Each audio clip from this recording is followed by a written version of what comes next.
কি হইলো আমি বুঝলাম না। ওকে, ঠিক আছে। সো আজকে আমাদের ভেক্টরের উপর সেকেন্ড ক্লাস। তো আগের দিন আমরা একদম প্রিলিমিনারি কিছু কথাবার্তা বলছি, ঠিক আছে, যেগুলো কম বেশি সবাই জানে, যাতে একটু রিভিউ করার জন্য বলা হয়েছিল। তো আজকে আমরা ভেক্টরের অ্যাপ্লিকেশনে যাব। তো ভেক্টরের একটা অ্যাপ্লিকেশন হচ্ছে ভেক্টরের স্কেলার বা ডট গুণন। আমরা সেখান থেকে শুরু করবো আজকে, ভেক্টরের স্কেলার গুণন বা ডট গুণন। তো প্রথমে আমরা দেখবো যে এই জিনিসটা আসলে কি বোঝায়, তারপর আমরা এই জিনিসটার কিছু অ্যাপ্লিকেশন দেখবো যে এই জিনিসটার সাহায্যে আমরা আসলে কি কি করতে পারি, স্কেলার গুণন বা ডট গুণন। এটা আমরা দেখবো এবং এটা কম বেশি তোমরা ফিজিক্সও পড়ছো নাইনটিনে, সরি ইন্টারমিডিয়েটে। তো প্রথমে আমরা জ্যামিতিক ব্যাখ্যা দেখবো যে আসলে জিনিসটা কি কাজে লাগে, কেন আসলে এটা দরকার, এটা আনছে কেন, মানে আমাদের এটা না থাকলে কি সমস্যা হবে, ঠিক আছে। তারপরে হচ্ছে যে কি আমরা এটা দিয়ে আসলে কি কি করতে পারবো, ভেক্টরের ক্ষেত্রে কি কি প্রবলেম তোমাদের এই বইয়ের মধ্যে সলভ করানো হয়েছে সেগুলো একটু দেখবো। সো প্রথমে একটা জিনিস দেখো, স্কেলার বা ডট গুণন জিনিসটা আসলে কি করে। এটা যেটা করে, দুইটা ভেক্টর তাদের মধ্যে একটা অপারেশন হবে, সেই অপারেশনটাকে বলতেছি আমরা ডট অপারেশন। অপারেশন হওয়ার পরে তুমি কি পাবা, তুমি একটা স্কেলার পাবা বা মান পাবা যার কোনো দিক নাই। দুইটা দিক আছে এমন দুইটা রাশি, ঠিক আছে, যাদের মধ্যে একটা অপারেশন হবে এবং তুমি তাদের রেজাল্ট হিসেবে আউটপুট হিসেবে কি পাচ্ছ, তুমি পাচ্ছ একটা স্কেলার রাশি যার কোনো দিক নাই। তার মানে তো তো বুঝলাম যে দুইটা ভেক্টরের মধ্যে ডট অপারেশন হচ্ছে, হওয়ার পর আমি একটা স্কেলার পাচ্ছি যার কোনো দিক নাই। তো আসলে এটা আমার ইন্ট্রোডিউস করার কি দরকার, আমার স্কেলার ডট গুণটা না থাকলে কি হতো। সো এই ধরনের প্রশ্নটা অনেকটা এর মতো যে আমার প্লাস চিহ্ন কি দরকার, মাইনাস চিহ্নের কি দরকার। প্লাস চিহ্ন মাইনাস চিহ্নের যে আসলে অনেক ইউজ আছে সেটা তোমরা ম্যাথমেটিক্সে তোমরা জানো যে এটা ছাড়া কোনো কিছু তুমি ক্যালকুলেশন করতে পারবে না। সিমিলারলি ডট প্রোডাক্টেরও অবশ্যই কিছু ইউজ আছে। তো তোমরা হয়তো সবগুলো ইউজ ধরতে পারবে না, আমি তোমাদের জাস্ট একটা সিম্পল একটা ইউজ বলি। সিম্পল একটা ইউজ কি, যেমন ধরো একটা বস্তু, ঠিক আছে, এই বস্তুটাকে আমি একটা বল প্রয়োগ করলাম, একটা ফোর্স দিলাম। এই ফোর্স দেওয়ার কারণে এই বস্তুটার অবস্থান চেঞ্জ হয়ে এই জায়গায় আসলো। তাহলে একটা জিনিস চিন্তা করো, আমি বস্তুর উপর ফোর্স ক্রিয়েট করছি, এফ পরিমাণ বল দিলাম, এটা একটা ভেক্টর রাশি। তারপরে আমি কি করলাম, এই বস্তুর স্মরণ ঘটাইছি, স্মরণ একটা ভেক্টর রাশি। এখন আমি চাচ্ছি যে তার কি পরিমাণ কাজ আমি করলাম, আমি যে এই যে কষ্ট করে বস্তুটাকে সরাইলাম, ধাক্কা দিলাম, হ্যাঁ, ফোর্স ক্রিয়েট করে যে বস্তুটাকে এক স্থান থেকে আরেক স্থানে মুভ করাইতে সক্ষম হইলাম, তাহলে আমি আসলে কি পরিমাণ কাজ করছি, আমি ধরো এই জিনিসটা মেজার করতে চাচ্ছি। সো এই ধরনের যে ব্যাপারগুলো আমরা প্রকৃতিতে দেখবো, প্রকৃতিতে যেই সকল ঘটনা, মাইন্ডে যেই সকল ঘটনায় দুইটা ভেক্টর থেকে আমরা একটা স্কেলার পাই বা দুইটা ভেক্টর থেকে একটা পরিমাণ পাই, দিক পাই না, হ্যাঁ, ওই ধরনের ঘটনাগুলোকে সহজে মেজার করার জন্য বা পরিমাপ করার জন্য এই ডট গুণনটা আমাদের দরকার হয়। তুমি শুধুমাত্র এই কাজের রাশি না, তার মানে আমরা কাজকে কি লিখতে পারি, কাজকে আমরা এফ ডট এস লিখতে পারি। অর্থাৎ আমি যদি এফ ভেক্টরটা জানি এবং আমি যদি এস ভেক্টরটাও জানি, স্মরণ ভেক্টরটাও জানি, তাহলে কিন্তু আমি তাদের ডট গুণন করলে আমি কাজ পেয়ে যাবো।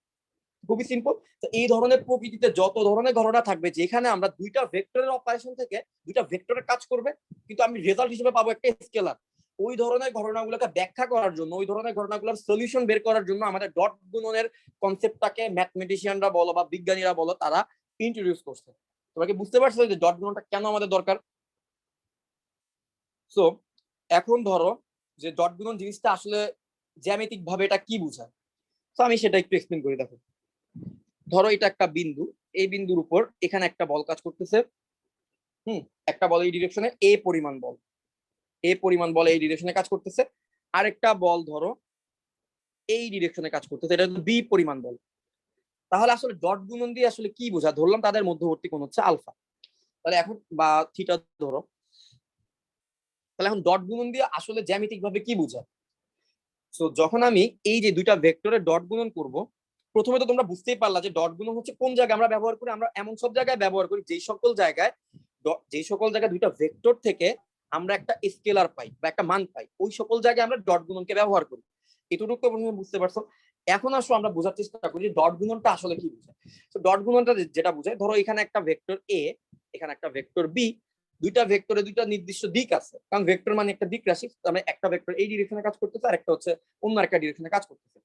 তো যখন আমি এই দুইটা ভেক্টরের মধ্যে ডট গুণন করব, তখন সিম্পলি যেটা বুঝাবে, যে কোনো একটা ভেক্টর নাও, যে কোনো একটা ভেক্টরের মান নিবা, যে কোনো ভেক্টরের মান, এটা এ ভেক্টরের মান নিতে পারো অথবা তুমি বি ভেক্টরের মান নিতে পারো, ইটস ইওর চয়েস, ঠিক আছে? যে কোনো একটা ভেক্টরের মান নাও, ওই মানের সাথে তুমি কি গুণ করবা, ওই ভেক্টরের দিকে অপর ভেক্টরের যে ছায়া থাকবে, আমি সহজ ভাষায় ছায়া বলবো জিনিসটাকে, উপাংশ জিনিসটা বললে তোমাদের কাছে কেমন লাগে আমি জানি না, বাট ছায়া বলতেছি।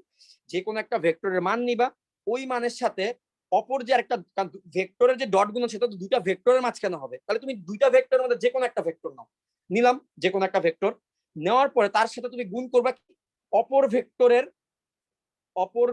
ছায়া, অপর ভেক্টরের ছায়া, তাহলে ওই ভেক্টরের উপর অপর ভেক্টরের ছায়াকে গুণ করবো। এটা যদি তুমি গুণ করো তাহলে তুমি তাদের ডট গুণনের ভ্যালু পাবা। তাহলে এখন আমরা দেখি যে ব্যাপারটা কিভাবে হয়। তো ধরো আমি এখানে এ ভেক্টরটার মান নিলাম, তাহলে এই হচ্ছে এ ভেক্টরের মান, মডুলাস, হ্যাঁ এভাবে দিলে মান বোঝায়। তাহলে এখন আমি চাচ্ছি এ ভেক্টরের দিকে বি ভেক্টরের ছায়া, বা এটাকে ম্যাথমেটিক্যালি বলা হয় উপাংশ, ঠিক আছে? সরি উপাংশ না, অভিক্ষেপ বলা হয়, অভিক্ষেপ।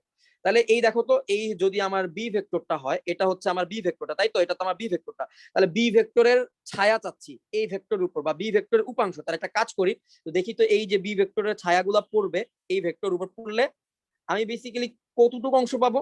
আমি বেসিক্যালি এই অংশটুকু পাবো না? দেখো তো, এই যে অংশটুকু আমি মার্ক করলাম, এই অংশটুকুই কিন্তু হচ্ছে এ ভেক্টরের দিকে বি ভেক্টরের ছায়া। তাহলে এখন যদি আমি এই অংশটুকুর মান বের করতে পারি এবং সেটাকে যদি আমি এ ভেক্টরের মানের সাথে গুণ দিয়ে দিতে পারি, তাহলে কিন্তু আমি ডট গুণনের ভ্যালুটা পেয়ে যাবো, বা জ্যামিতিক ভাবে ডট গুণন কি বুঝে সেটা আমি বুঝতে পারবো। তাহলে এখন একটা জিনিস খেয়াল করো, এইখানে যদি আমরা ছায়া বের করার জন্য একটা লম্ব টানি, কারণ কি দেখো ছায়া কিন্তু এই লম্বর বাইরে যেতে পারবে না, তাহলে আমি একটা লম্ব টেনে আমি স্ট্রিক করে দিলাম যে না, এর ভেতরের যে অংশটুকু আছে এই অংশটুকু হচ্ছে তার ছায়া, কারণ আমি এই অংশটুকু বের করতে চাই। একটা জিনিস খেয়াল করো, এটা হচ্ছে গিয়ে থিটা, এটা যদি থিটা হয় তাহলে আমরা এই সমকোণী ত্রিভুজের মধ্যে cos theta is equal to কি পাবো? cos theta is equal to কি পাবো? দেখো ধরলাম এই অংশটুকু বের করবো এবং এই অংশটুকুর ভ্যালু ধরলাম x।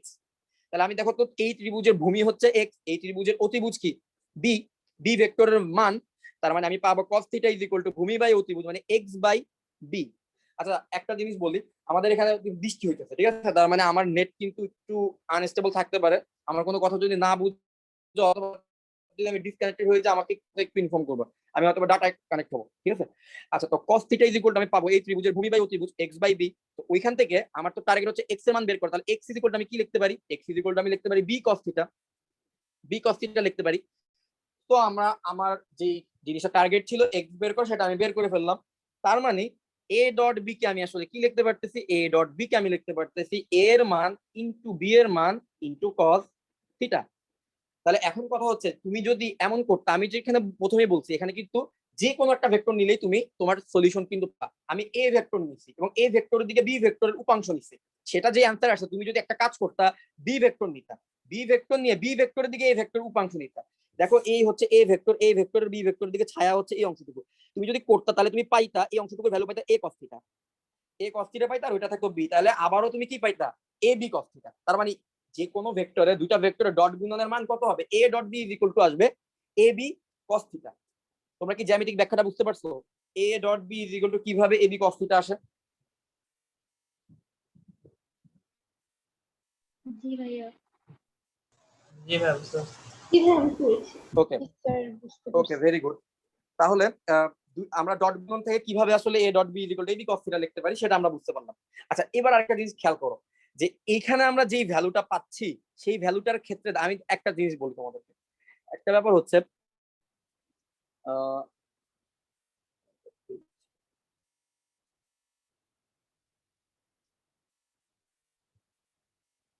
কই গেলাম?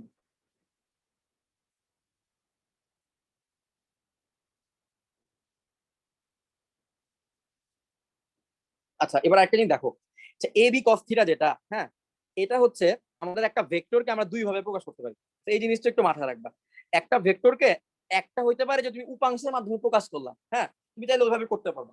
উপাংশের মাধ্যমে প্রকাশ মানে কি, মানে টোটালি আমার মেইন টার্গেট থাকে যে একটা ভেক্টর রাশি থাকবে, সেই ভেক্টর রাশিটাকে আমাকে প্রকাশ করার জন্য তার মানও থাকতে হবে, তার দিকও থাকতে হবে। কারণ তুমি যদি মান আর দিককে প্রকাশ করতে পারো তাহলে তোমার ভেক্টর রাশি প্রকাশিত হয়ে যাবে।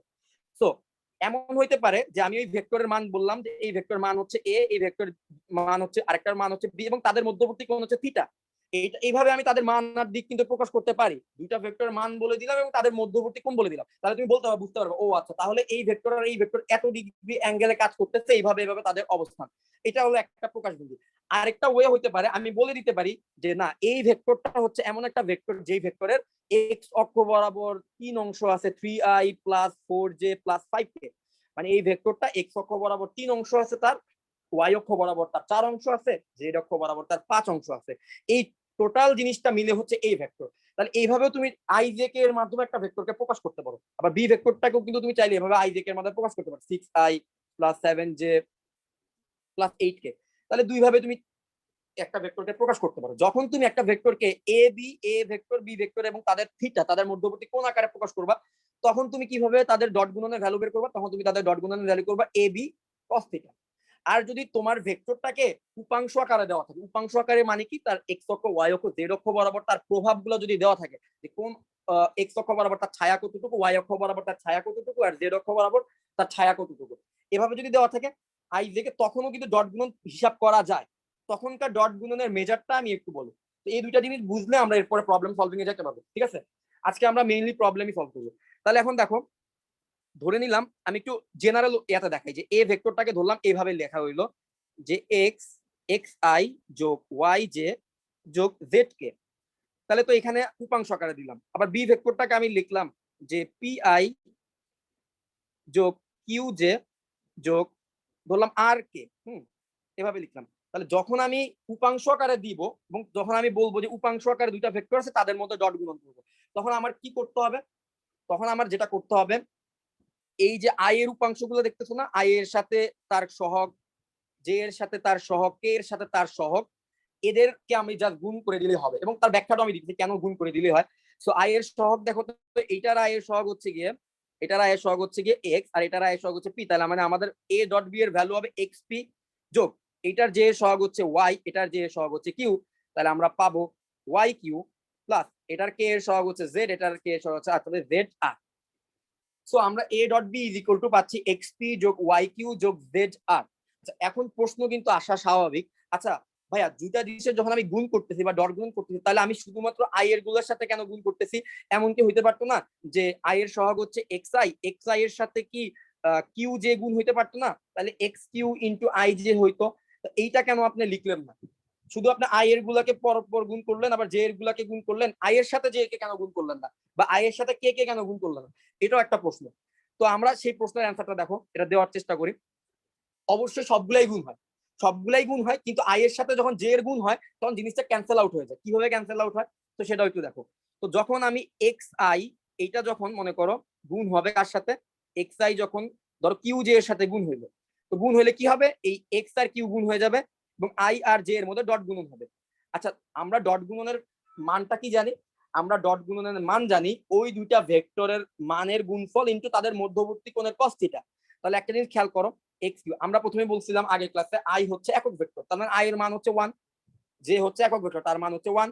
আচ্ছা, এবার আই আর জে এর মধ্যবর্তী কোণ কত? তো এটা কে না জানে, এই যে এখানে দেখো, এইখানে দেখো আই আর জে এর মধ্যবর্তী কোণ কত, ইজিলি বোঝা যাচ্ছে তাদের মধ্যবর্তী কোণ হচ্ছে 90 ডিগ্রি। আবার দেখো তো জে আর কে এর মধ্যবর্তী কোণ কত, আই জে কে প্রত্যেকের সাথে 90 ডিগ্রি কোণ করে রাখছে। আচ্ছা, 90 ডিগ্রি কোণ যদি করে থাকে, তাহলে আমাদের এখানে ভ্যালুটা কত আসবে বলতো? কজ অফ কত ডিগ্রি? Cos of 90 degree. তাহলে কজ অফ 90 ডিগ্রি যদি আসে, তাহলে 90 ডিগ্রি ভ্যালু তো আবার কজ 90 ডিগ্রি ভ্যালু তো 0। তার মানে এই পুরো রাশিটার মান কিন্তু 0 হয়ে যাবে, পুরো রাশিটার মান 0 হয়ে যাচ্ছে। এই জন্য আমরা যখন ডট প্রোডাক্ট করি এবং উপাংশ আকারে ভেক্টরগুলো দেওয়া থাকে, তখন আমরা শুধুমাত্র আই এর সহগগুলোকে গুণ করি, জে এর সহগগুলোকে গুণ করি এবং কে এর সহগগুলোকে গুণ করি, তাহলেই আমাদের অ্যান্সার চলে আসবে। তার মানে তোমাকে যদি উপাংশ আকারে ভেক্টর দেওয়া থাকে, তুমি এভাবে আই এর সহগ, জে এর সহগ, কে এর সহগকে পরস্পর গুণ করে এবং যোগ করে তাদের অ্যান্সারটা বলতে পারবা, ডট গুণনের মান। আর যদি তোমার ভেক্টর দুইটা এবং তাদের মধ্যবর্তী কোণ দেওয়া থাকে, তাহলে কিন্তু তুমি তাদের মধ্যবর্তী ভ্যালুটা বের করে ডট গুণনের মানটা তুমি চাইলে বের করতে পারবে। আচ্ছা, তাহলে এই পর্যন্ত তোমাদের আশা করি ক্লিয়ার হয়েছে। এবার আমি তোমাদেরকে বলি যে আমরা ডট গুণনের সাহায্যে আসলে কয় ধরনের প্রবলেম করবো বা কি কি করতে পারি সবশেষে। আচ্ছা, তো আসো। তো দেখো আজকের ক্লাসে আমরা কি ধরনের প্রবলেম গুলো করবো। আমাদের আজকের ক্লাসে দুইটা ভেক্টর দেওয়া থাকবে উপাংশ আকার, এবং মনে রাখবে এই চ্যাপ্টারে তোমাদের ম্যাথস এর ক্ষেত্রে উপাংশ আকারে ম্যাক্সিমাম ভেক্টর দেওয়া থাকে, ফিজিক্স এর ক্ষেত্রে উপাংশ ছাড়াও দেওয়া থাকে অনেক সময়, আর ম্যাথস এর ক্ষেত্রে ম্যাক্সিমাম টাইমে উপাংশ আকারে দেওয়া থাকে। তো আজকের ক্লাসে আমরা যেগুলো শিখবো সেগুলো হচ্ছে দুইটা ভেক্টর দেওয়া থাকবে উপাংশ আকারে আই জে কে আকারে দেওয়া থাকবে এবং বলা হবে যে তাদের সমান্তরাল একক ভেক্টর বের করো। সমান্তরাল একক ভেক্টর বের করো। একক ভেক্টর বের করো। একক ভেক্টর বের করো বা লব্ধির সমান্তরাল, ঠিক আছে? লব্ধির সমান্তরাল বলা হবে। তো সেটা কি বোঝায় সেটাও বলবো। তো একক ভেক্টরের কনসেপ্টটা লাস্ট ক্লাসে কিছুটা বলছিলাম। একক ভেক্টর মানেই হচ্ছে সিম্পল যে কোনো একটা ভেক্টরকে ওই ভেক্টরের মান দিয়ে ভাগ করবা, একক ভেক্টর পাবা, শেষ। আচ্ছা, তারপর আর কি কি আসবে? যে কোনো একটা লব্ধির সমান্তরাল একক ভেক্টর বের করতে দিবে। এই যে এ আর বি দুইটা ভেক্টর দিয়ে বলবো তাদের মধ্যবর্তী কোণ বের করতে। তো আমরা একটু আগে একটা ফর্মুলা দেখছি A dot B is equal to A B cos theta, সেখান থেকে আমরা থিটার মান কিন্তু বের করতে পারবো। তো এই টাইপের প্রবলেম দিবে যে মধ্যবর্তী কোণ বের করতে দিবে। এই ধরনের সবগুলো প্রবলেম যেগুলো বোর্ড এবং অ্যাডমিশন আসছে সেগুলো আজকে আমরা আলোচনা করবো। মধ্যবর্তী কোণ বের করতে দিবে এবং বলা হবে যে একটা ভেক্টরের উপর একটা ভেক্টর অভিক্ষেপ, তো অভিক্ষেপের ব্যাপারটাও আমরা দেখবো, ঠিক আছে? এবং আরো কিছু কন্ডিশন আছে, কখন দুইটা ভেক্টর পরস্পর লম্ব হয়, হ্যাঁ, লম্ব কি লম্ব না, এই ধরনের কিছু কন্ডিশন নিয়েও কিন্তু প্রবলেম আসবে। হ্যাঁ, তাহলে মোটামুটি আর আরেকটা আছে অভিক্ষেপের সাথে আরেকটা কনসেপ্ট আছে, সেটা হচ্ছে কি উপাংশ। উপাংশ আর অভিক্ষেপের মধ্যে পার্থক্য কি এবং কিভাবে উপাংশ অভিক্ষেপ বের করে সেগুলো আসবে, ঠিক আছে? তাহলে আমার মনে হয় আমরা এখন প্রবলেম সলভিং এর জন্য রেডি। যেহেতু আমরা স্কেলার গুণন বা ডট গুণন জিনিসটা কি, জ্যামিতিক ভাবে কি বোঝায়, কেন আসলে এটা দরকার আমাদের, এই জিনিসগুলো বুঝতে পারছি। তো চলো দেখি প্রবলেম গুলো সলভ করতে পারি কিনা। তো প্রথম প্রবলেম দেখো। আচ্ছা, সমান্তরাল একক ভেক্টর বের না করে আরো কিছু সিম্পল প্রবলেম দিয়ে শুরু করি। দেখো, ঢাকা বোর্ড 2019 সালে ক নম্বর প্রশ্নে আসছে এই টাইপের একটা প্রবলেম। লাস্ট ক্লাসও করাইছি, তো আবার একটু করাই। এখানে এ এর মান দিছে এভাবে 2,-3,1 এবং বি এর ভ্যালু দেওয়া হয়েছে বি কে -1,0,4। আচ্ছা, এখন তোমরা কি বলতে পারবা a ইজ ইকুয়াল টু 2,-3,1 আর b ইজ ইকুয়াল টু -1,0,4? এটা দেওয়ার পরে বলছে এ বি ভেক্টরটা বের করতে, এ থেকে বি ভেক্টর বের করতে বলা হয়েছে। তো তোমরা আগে আমাকে বলো এ আর বি দিয়ে আসলে কি বুঝাইলো এখানে? আচ্ছা, এটা আমি এক্স্যাক্টলি অবস্থান ভেক্টর, ভেরি গুড, এটা তার অবস্থান ভেক্টর বুঝেছে। তো এবং এটা ব্যাখ্যা কিন্তু বলছিলাম যে অবস্থান ভেক্টর দেওয়া থাকলে এখন এ বি ভেক্টরটা বের করতে হবে আর বি এ ভেক্টরটা, ধরো আমি একটা এক্সট্রা কোশ্চেন অ্যাড করলাম, বি এ ভেক্টরটা বের করতে হবে। তো আমরা জানি যে লাস্ট ক্লাসে দেখাইছিলাম কিভাবে অবস্থান ভেক্টর থেকে বের করে, ব্যাখ্যাটা দেখাইছিলাম, সেই ব্যাখ্যা আর যাবো না, ডিরেক্ট ফর্মুলা অনুযায়ী করি। এ বি ভেক্টরটা আমি বের করবো কিভাবে, সেকেন্ড ভেক্টরের অবস্থান ভেক্টর থেকে ফার্স্ট ভেক্টরের অবস্থান ভেক্টরকে বিয়োগ দিব, ঠিক আছে? তাহলে সেকেন্ড ভেক্টরের অবস্থান ভেক্টরে এক্স বরাবর আছে -1, -1 থেকে এখানে -2 বিয়োগ যাবে, -1 থেকে -2 বিয়োগ যাবে। সেকেন্ড ভেক্টরের ওয়াই বরাবর আছে 0, তো 0 থেকে -3 বিয়োগ যাবে, -3। সেকেন্ড ভেক্টরের অবস্থান ভেক্টরের জেড এর অংশে আছে হচ্ছে 4, তো 4 থেকে 1 বিয়োগ যাবে। তাহলে এটাই হচ্ছে এবি ভেক্টর। তাহলে -3,4,3, তাহলে এটাই হচ্ছে আমার এবি ভেক্টর। তাহলে দুইটা বিন্দুর অবস্থান ভেক্টর দেওয়া থাকলে দুইটা বিন্দু থেকে একটা ভেক্টর বের করা যায় এইভাবে, অবস্থান ভেক্টরগুলোকে বিয়োগ দিয়ে দিবে।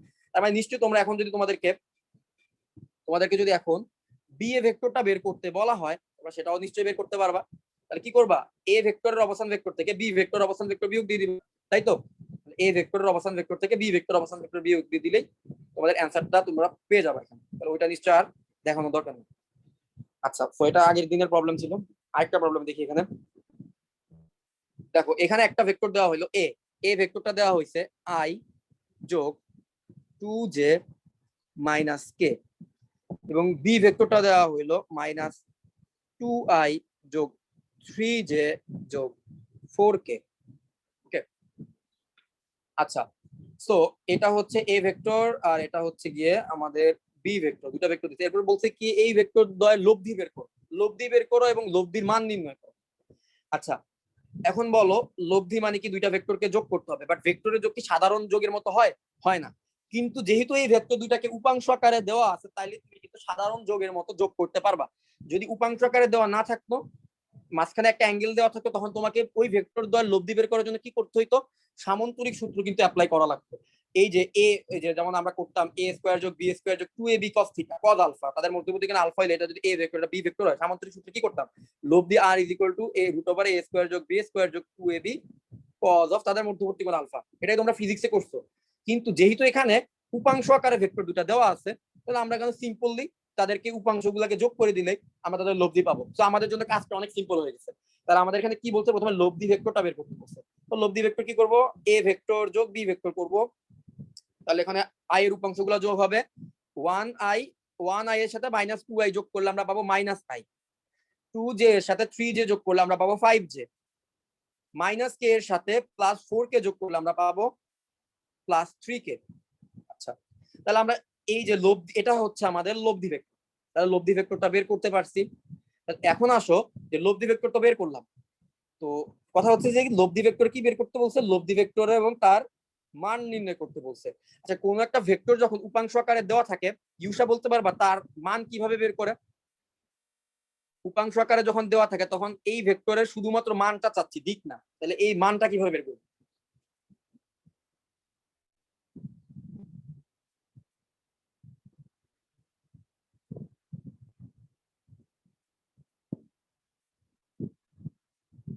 ইউসা কি আসো?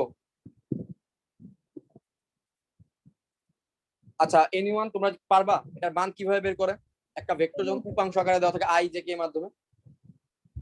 √(-1 + 5² + 3² 5² যোগ 3²। আচ্ছা, তো আমরা যখন একটা ভেক্টরকে উপাংশ আকারে দিয়ে দেই তখন হচ্ছে তার মান বের করার জন্য আমরা যেটা করি, এই যে i দেখতেছি না, এই i এর সহগ, j এর সহগ আর এই যে k এর সহগ, তাদেরকে আমরা যেটা করি স্কয়ার করে যোগ করি এবং রুট করি। তার মানে i এর সহগ হচ্ছে -1, তাহলে -1² যোগ j এর সহগ হচ্ছে 5 মানে 5² যোগ k এর সহগ হচ্ছে 3 মানে 3² যোগ করলাম এবং তাদেরকে রুট করলাম। এইভাবে আমরা পেয়ে গেলাম হচ্ছে আমাদের a প্লাস b, অর্থাৎ তাদের লব্ধি ভেক্টরের মান কত আসছে এখানে, √1 + 25 যোগ 9, মানে 25 আর 9 হচ্ছে কত, 34 আর 1 হচ্ছে 35, √35, √35 হচ্ছে এই ভেক্টরের মান। ঠিক আছে, এইভাবে একটা ভেক্টরের মান বের করা যায়। তো এগুলো খুব সিম্পল। তো এবার আসো আর দুইটা প্রবলেম দেখি। আচ্ছা, এইখানে বলছে কি এ ভেক্টর দেওয়া আছে আর বি ভেক্টর দেওয়া আছে, বলছে এ ও বি ভেক্টর লব্ধি ভেক্টরের সমান্তরাল একক ভেক্টর বের করো। আচ্ছা, সমান্তরাল একক ভেক্টর এই কথাটাতে আসতেছি, আগে ভেক্টর দুটাকে একটু লিখি। এ ভেক্টর ইজ ইকুয়াল টু দেওয়া আছে 3i, অনেকবার বোর্ড পরীক্ষা আসছে, দেখতেই পাচ্ছ অনেকবার বোর্ড পরীক্ষা আসছে এই প্রবলেমটা, কিন্তু প্রবলেমটা অনেক সিলি প্রবলেম, অনেক সহজ প্রবলেম। দেখো 3i যোগ 2j -2k, আবার বি ভেক্টরটা দেওয়া আছে কত, -i যোগ j -4k। ঠিক আছে, আচ্ছা এখন এই দুইটা ভেক্টর দেওয়া থাকলো এখানে, আমি বলছি কি তাদের লব্ধি ভেক্টরের সমান্তরাল একক ভেক্টর বের করতে বলছে। আচ্ছা, তোমাদের একটা জিনিস দেখাই, দেখো এই মনে করো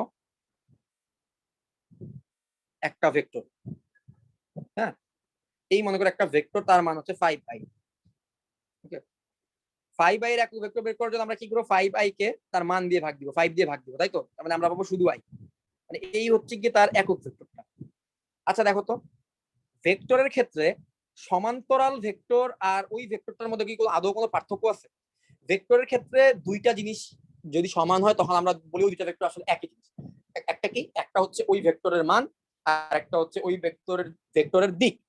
তো দেখো তো, এইখানে যদি আমি এটাকে এ ভেক্টর বলি, এটাকে যদি বি ভেক্টর বলি, দেখো এ আর বি ভেক্টর মান সমান।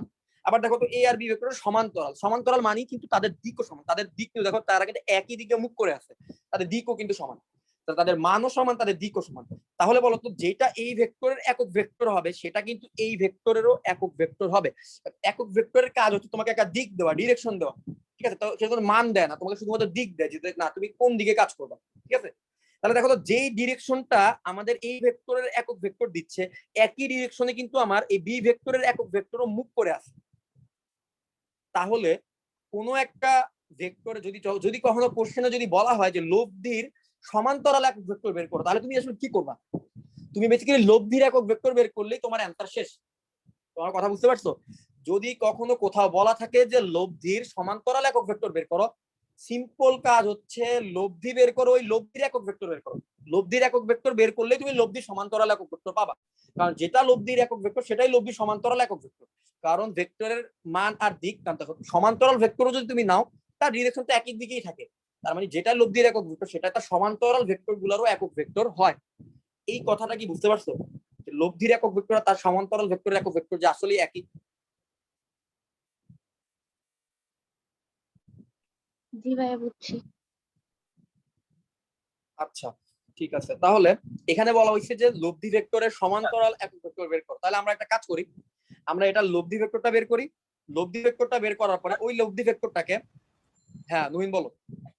আবার যদি বলে যে একক ভেক্টর না বের করতে বলে, যদি ভেক্টর বের করতে বলে শুধু। সমান্তরাল ভেক্টর বের করতে বলে জি না, ভাই। সমান্তরাল ভেক্টর তো বের করতে কখনোই বলবে না, কারণ তুমি একটা ভেক্টর দিকে তুমি তার সমান্তরাল ভেক্টর মানে সমান্তরাল ভেক্টরটা তুমি সমান্তরাল ভেক্টর দিক সেম থাকবে, বাট ওই সমান্তরাল ভেক্টরটা আসলে দেখো এইটা আমি একটা দেখাই, এটা কখনোই তোমাকে দিবে না, কারণ এটা বের করা পসিবল না। ধরো এটা হচ্ছে একটা ভেক্টর, হ্যাঁ দেখো তো এই যে বড় বিশাল একটা ভেক্টর দিলাম, এই ভেক্টরটা কিন্তু এই ভেক্টর সমান্তরাল, কিন্তু এই ভেক্টরের যে ক্ষুদ্রতম অংশ, হ্যাঁ আচ্ছা দেখো 1000 টাকার একককে 1 টাকা, আবার 100 টাকার একককে 1 টাকা, তার মানে সমান্তরাল ভেক্টর দ্বয়ের একক ভেক্টর সেম হয়, বাট তুমি একটা 100 টাকা থেকে তুমি ডিরেক্ট 1000 টাকা যাইতে পারবো না, কারণ কি তার সমান্তরাল ভেক্টর বলছে। তাহলে 100 টাকার বড় কারা আছে, 100 টাকার বড় তো 1000 আছে, কত সেটা তুমি এক্স্যাক্টলি বলতে পারবো না, ঠিক না? এই জন্য একক ভেক্টরটা বের করতে বলে, কিন্তু কখনো ওই ভেক্টরটা কারণ সমান্তরাল ভেক্টরটা অসংখ্য হইতে পারে, তুমি কোন সমান্তরাল ভেক্টর চাচ্ছ, কত দৈর্ঘ্যের সমান্তরাল ভেক্টর চাচ্ছ, আমি কিভাবে বুঝবো? সেটা বের করা সম্ভব না। ক্লিয়ার? এখন আসো এই প্রবলেমটা আসে। তো বলছি কি এ আর বি ভেক্টরের লব্ধি ভেক্টরের সমান্তরাল একক, তাহলে আমরা একটা কাজ করি, এটা লব্ধি ভেক্টরটা বের করি, তারপরে ওই লব্ধি ভেক্টরকে ওই লব্ধি ভেক্টরের মান দিয়ে ভাগ দিয়ে দিব, তাহলে আমরা পেয়ে যাব ওই লব্ধি ভেক্টরের একক ভেক্টর।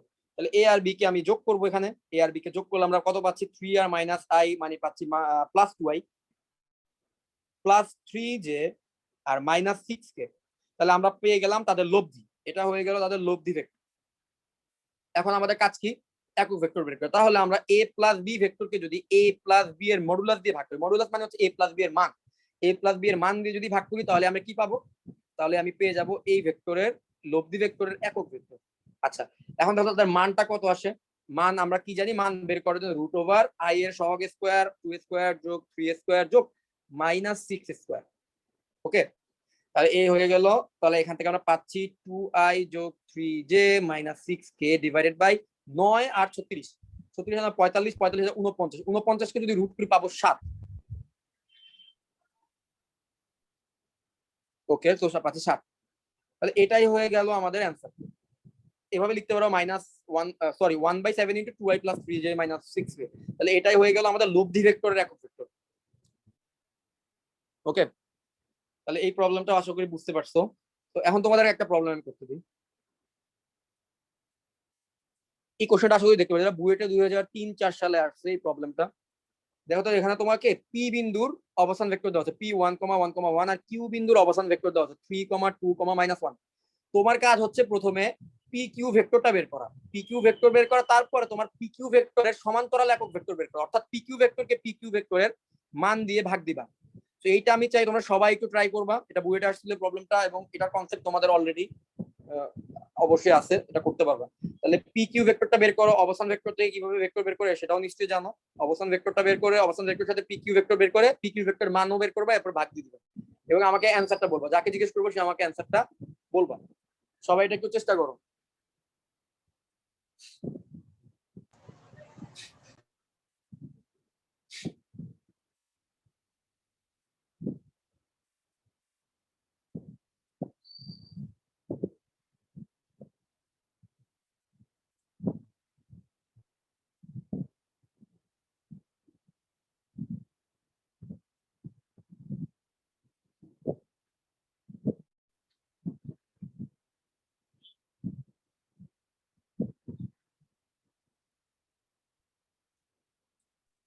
স্যার কত আসছে একক ভেক্টর, কত আসছে? 2y plus 2y plus j minus 2k divided by 3.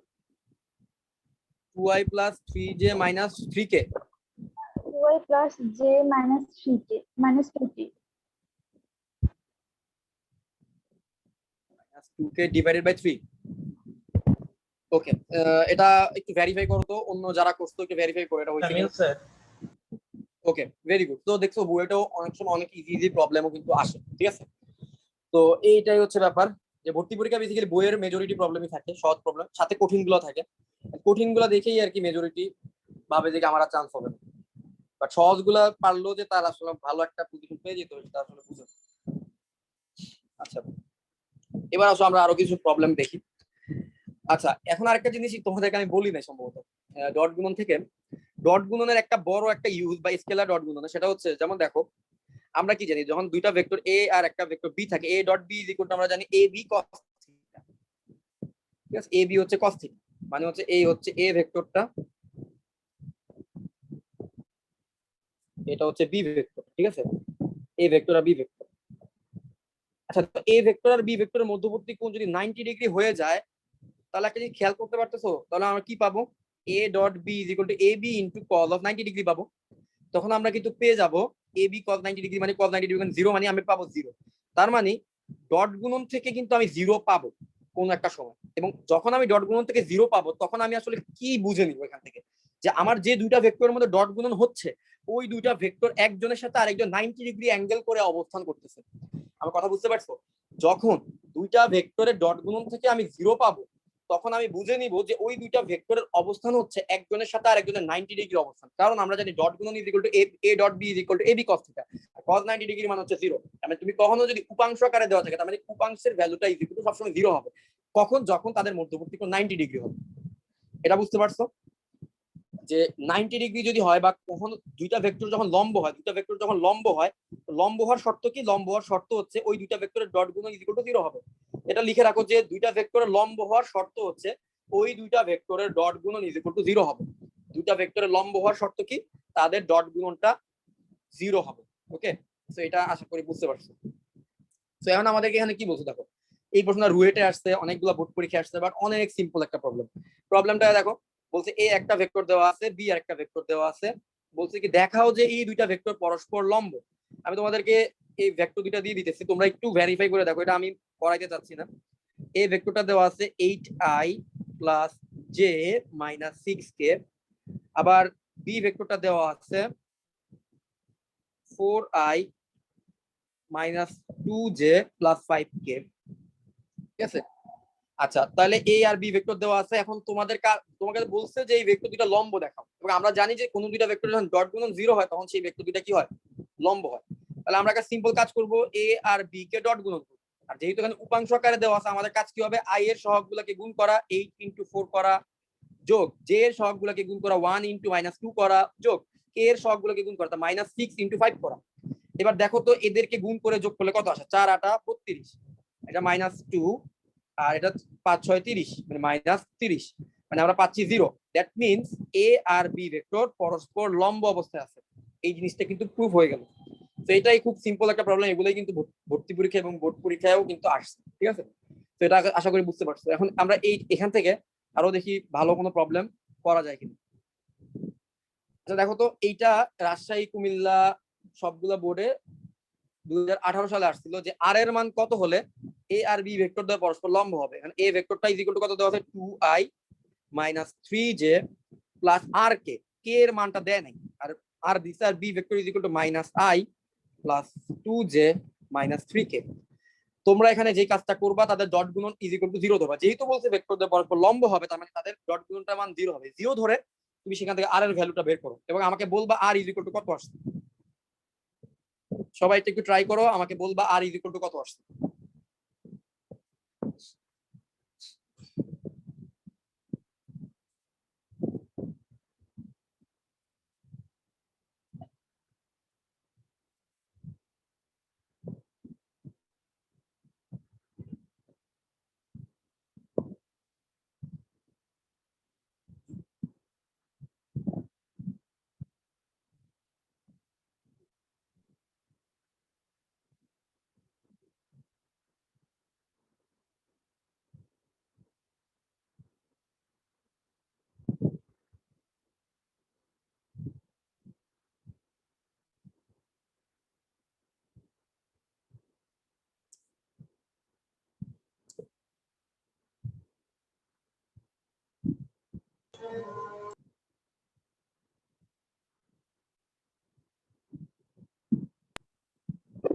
-8/3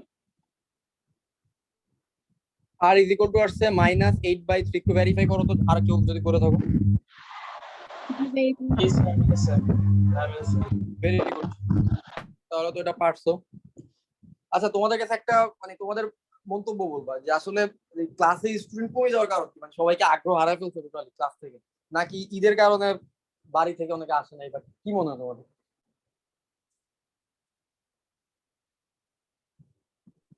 ঈদের কারণে আসে না মনে হয়। ওইটাই ভাবতেছিলাম আসলে, কারণ এবার আর কয়েকদিন পরে যে আসবে হয়তো 2-1 দিন। হ্যাঁ, কথা আসলে লজিক আছে, কারণ আমি অনেকে বেশি তাড়াতাড়ি শুরু করে দিচ্ছি। এই কারণ হচ্ছে যে এখন আসলে বাস চলতেছে না, তো আসলে প্রাইভেট বা মাইক্রো যেভাবে হোক আসে।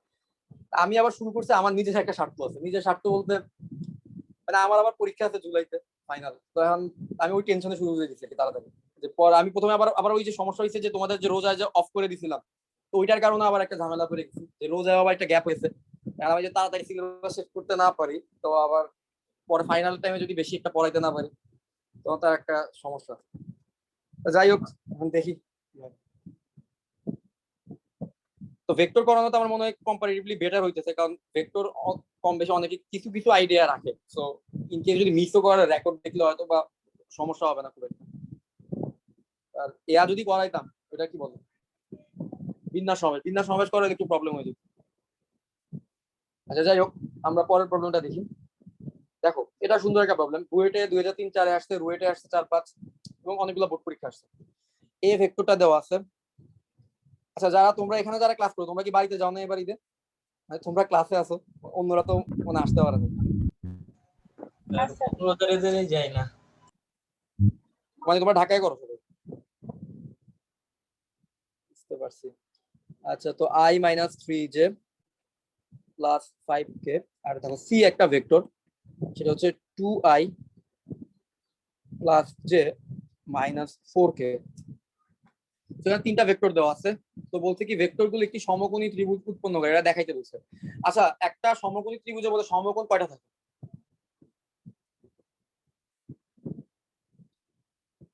3টা না ভাই, একটা একটা। একটা একটা একটা সমকোণী ত্রিভুজের মধ্যে সমকোণ থাকে কিন্তু একটা।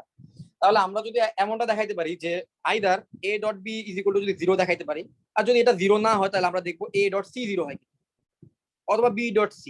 ঠিক আছে, এই তিনটা ডট প্রোডাক্ট করবো। যদি 0 পেয়ে যায় তাহলে তো ওইখানেই আনসার, আর যদি 0 না পাই এভাবে ট্রাই করবো। তো যদি তুমি 0 পেয়ে যাও, তার মানে তুমি বুঝে গেছো যে যেহেতু 0 হইছে, তাহলে এই দুইটা ভেক্টর, মনে করো এইখানে একটা ভেক্টর, এইখানে একটা ভেক্টর, আর এইখান দিয়ে মনে করো আরেকটা ভেক্টর, এই তিনটা ভেক্টর ছেদ করার কারণে এখানে একটা সমকোণী ত্রিভুজ যদি উৎপন্ন হয়েই থাকে, তাহলে অবশ্যই যে কোনো দুইটা ভেক্টরের মধ্যবর্তী কোণ 90 ডিগ্রি হবে। আর দুইটা ভেক্টরের মধ্যবর্তী কোণ যদি 90 ডিগ্রি হয়, যে কোনো দুইটা ভেক্টরের ডট প্রোডাক্ট কিন্তু অবশ্যই 0 হবে। তাহলে আমরা একটা কাজ করি, a ডট b করে দেখি কি আসে।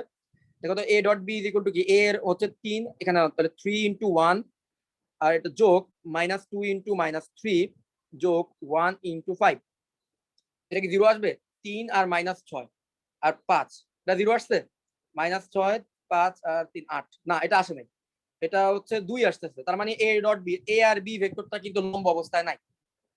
আচ্ছা, তাহলে আমরা b ডট c টা একটু করে দেখি, b ডট c টা একটু করে দেখি। তাহলে b ডট c দেখি 1 ইনটু 2, আবার দেখো এখানে হচ্ছে -3 আর এখানে 1, তাহলে মাইনাস যোগ -3 ইনটু 1 আর 5 ইনটু -4 যোগ 5 ইনটু -4, তাহলে কত আসতেছে?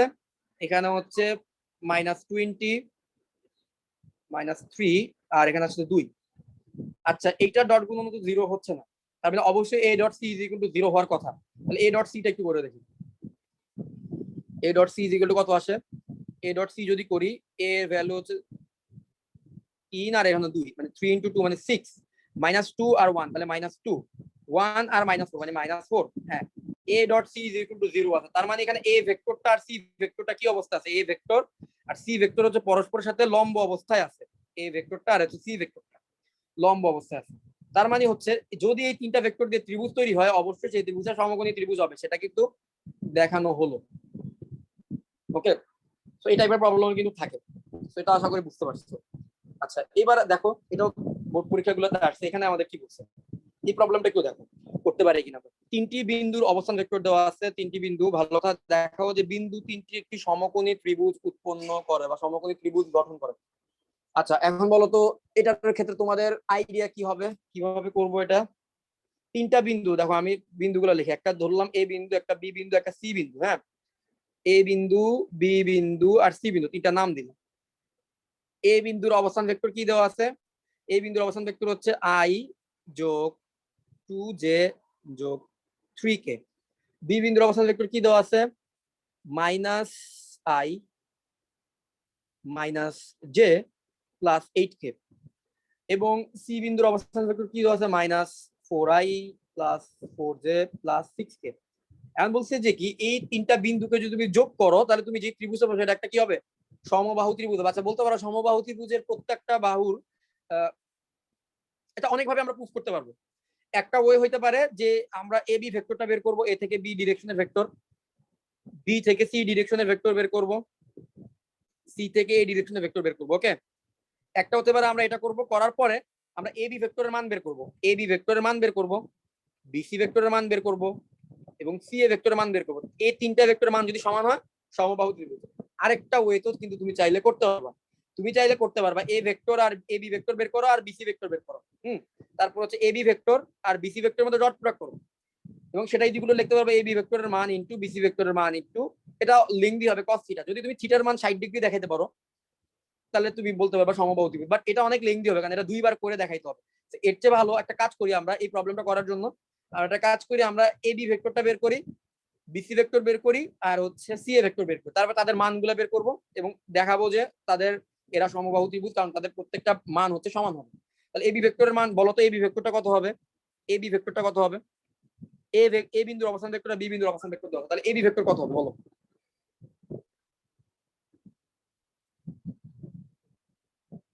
আর বিসি ভেক্টর কত হবে বলবা, প্রথমে নুহিন বলো এবি ভেক্টর কত হবে, এখানে সি এ ভেক্টর।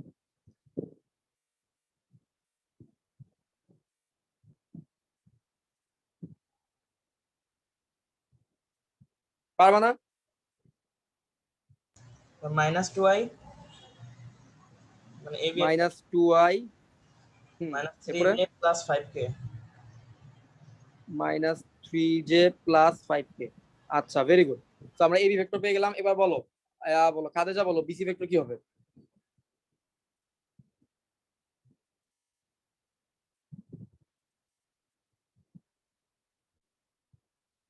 আর আকিদা বলবা সি এ ভেক্টর কত হবে।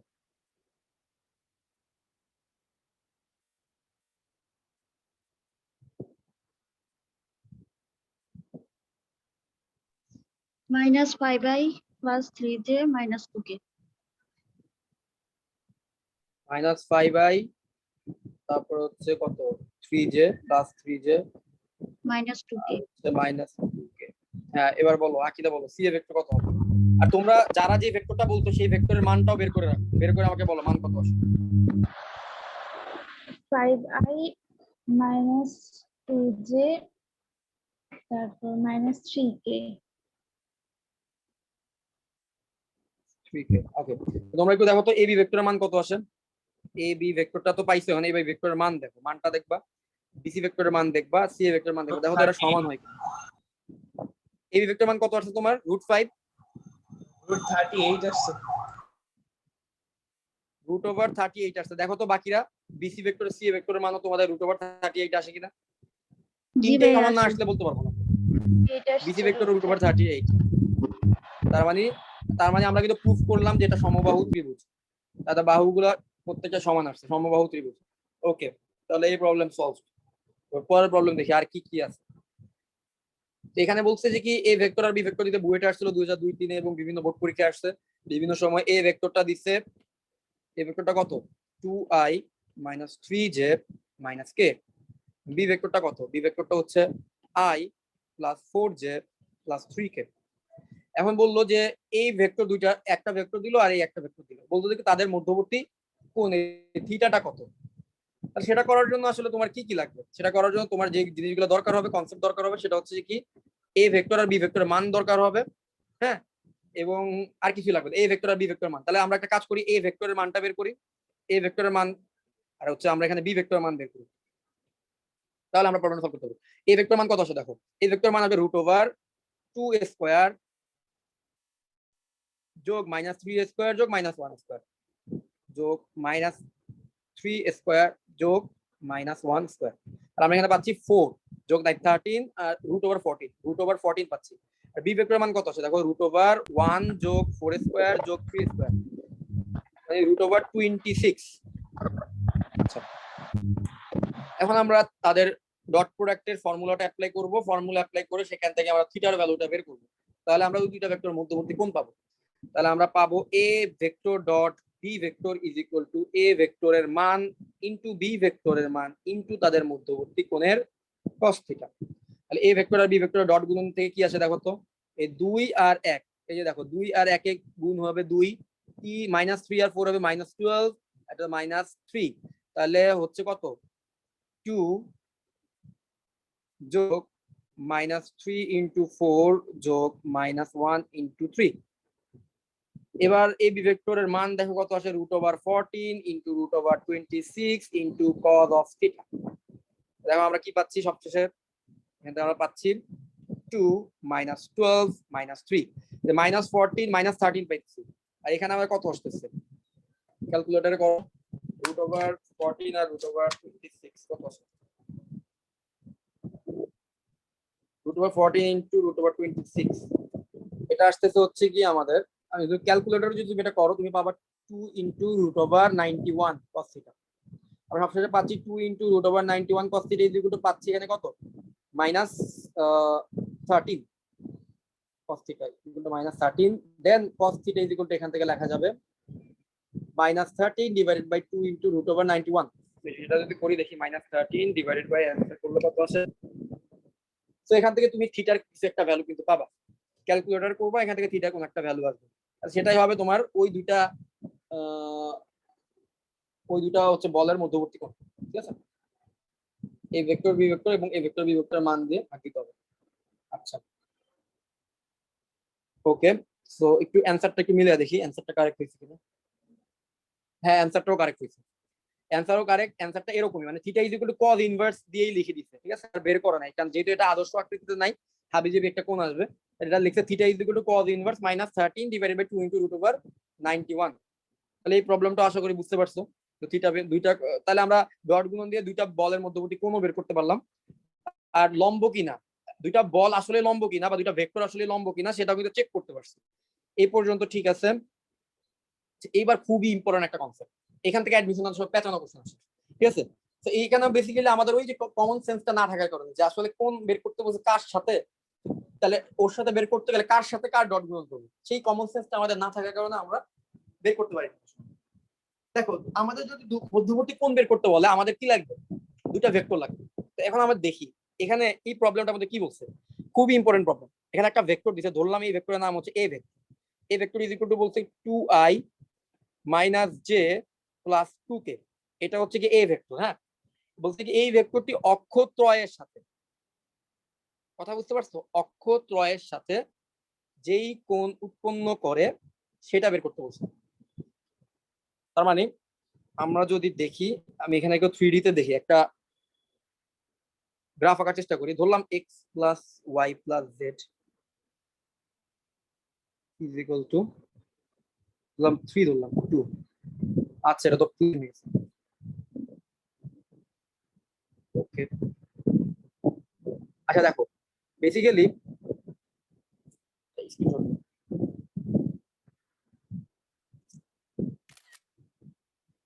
দেখো এখানে বেসিক্যালি কি হইলো, একটা, ঠিক আছে, তোমাদের হচ্ছে একটা ভেক্টর আছে, তো এখন এই ভেক্টরটা এই যে এক্স অ্যাক্সিস, ধরলাম এটা এক্স অ্যাক্সিস, এটা হচ্ছে ওয়াই অ্যাক্সিস, এটা হচ্ছে জেড অ্যাক্সিস।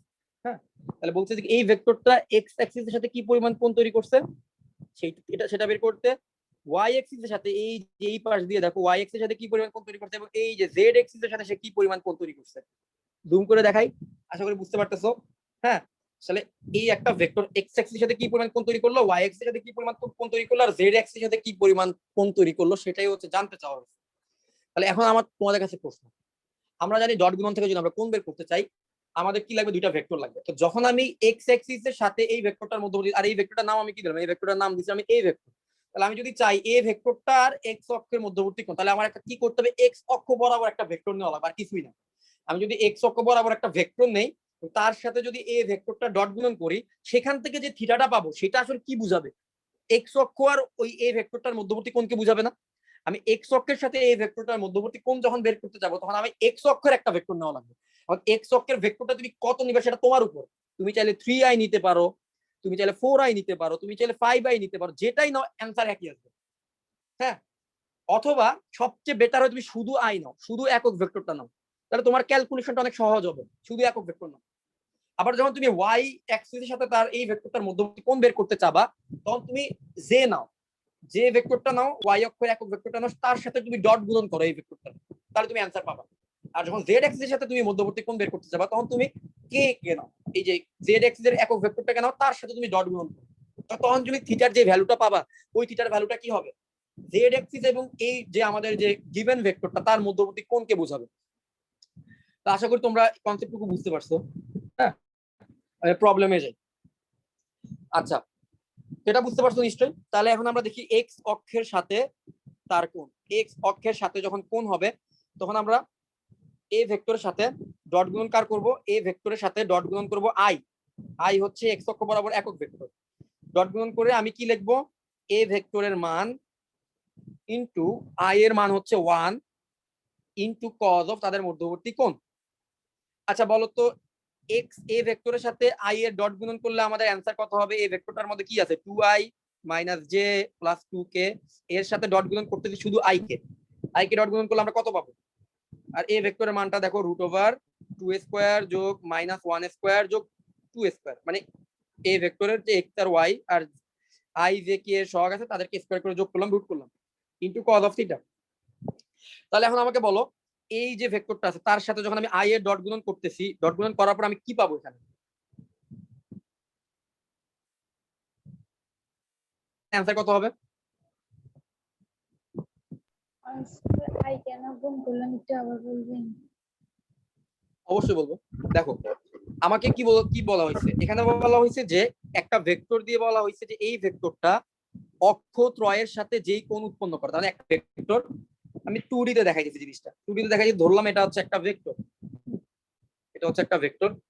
তাহলে এখন আমাকে বলছে যে এই হচ্ছে যে ভেক্টরটা সেটা এক্স অক্ষের সাথে কি পরিমাণ কোণ তৈরি করছে, থিটা, সেটা বের করো। হ্যাঁ, তাহলে আমি এখন চাচ্ছি এক্স অক্ষের সাথে কি পরিমাণ কোণ তৈরি হচ্ছে সেটা বের করতে।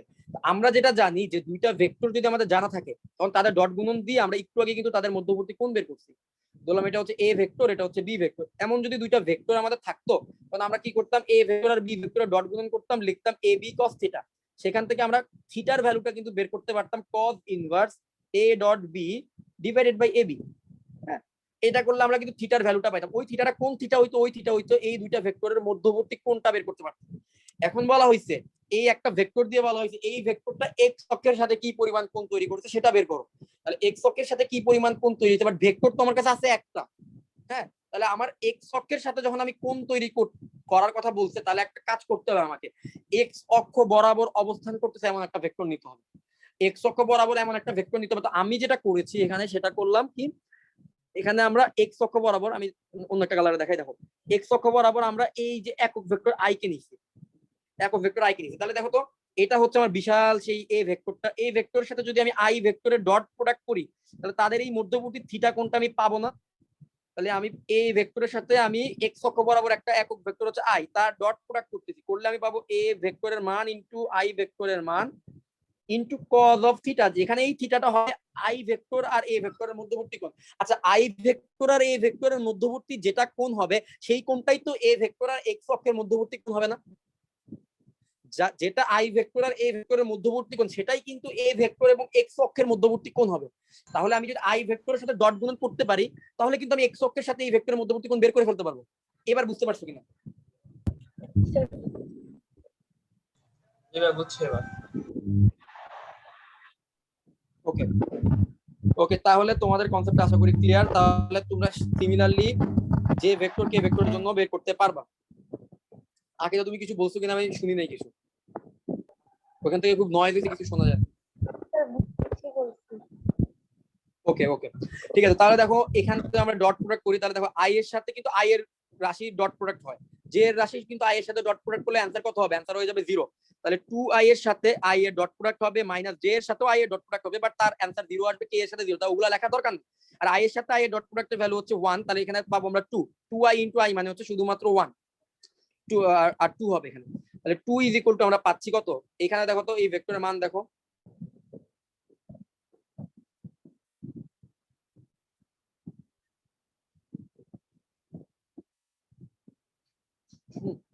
ওকে, কি করলাম?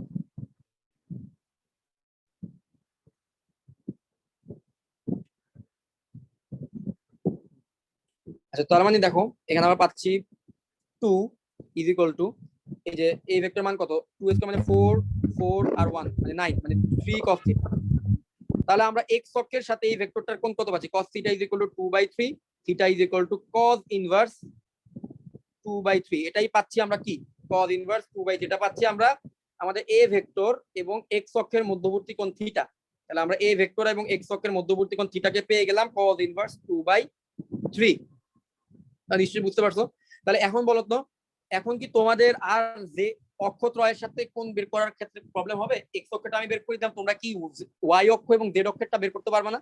তো আমি তোমাদের একটা কাজ দিই, এখন আমাকে নুহিন নুহিন আর আকিদা জেড অক্ষেরটা করো, জেড অক্ষের সাথে এই ভেক্টরটার কি পরিমাণ কোণ তৈরি করছে সেটা বের করো, এবং খাদেজা আমাকে মানে না, নুহিন আর আকিদা হচ্ছে ওয়াই অক্ষের সাথে কি পরিমাণ কোণ তৈরি করছে সেটা বের করো, আর খাদেজা আমাকে জেড অক্ষের সাথে এই ভেক্টরটা কি পরিমাণ কোণ তৈরি করছে সেই কোণটা বের করে আমাকে জানাও। 2 মিনিট সময়, দ্রুত করো। এখানে এ ভেক্টরের মান অলরেডি বের করে দেওয়া আছে, এ ভেক্টরের মান হচ্ছে কত, 3। তো তুমি ডাইরেক্ট এ ভেক্টরের জায়গায় 3 বসাই দিবা, আর ডট প্রোডাক্টটা করো, করে তুমি cos θ এর ভ্যালুটা বলো দ্রুত। তোমাদের কাজ হচ্ছে কি করবে এখন, a ডট জে করবে একবার, a dot J, a vector dot J is equal two a ভেক্টরের মান অর্থাৎ 3 বসবে এর জায়গায়, 3 ইনটু 1 ইনটু cos θ। দেখো থিটার ভ্যালু কত আসে। আবার a ডট কে করবা, তো সেখানে a ভেক্টরের মান ইনটু কে ইনটু cos θ আসবে। তো এখান থেকে তুমি থিটার ভ্যালুটা বের করতে পারবা। তোমাকে জানো কত আসলো आंसर?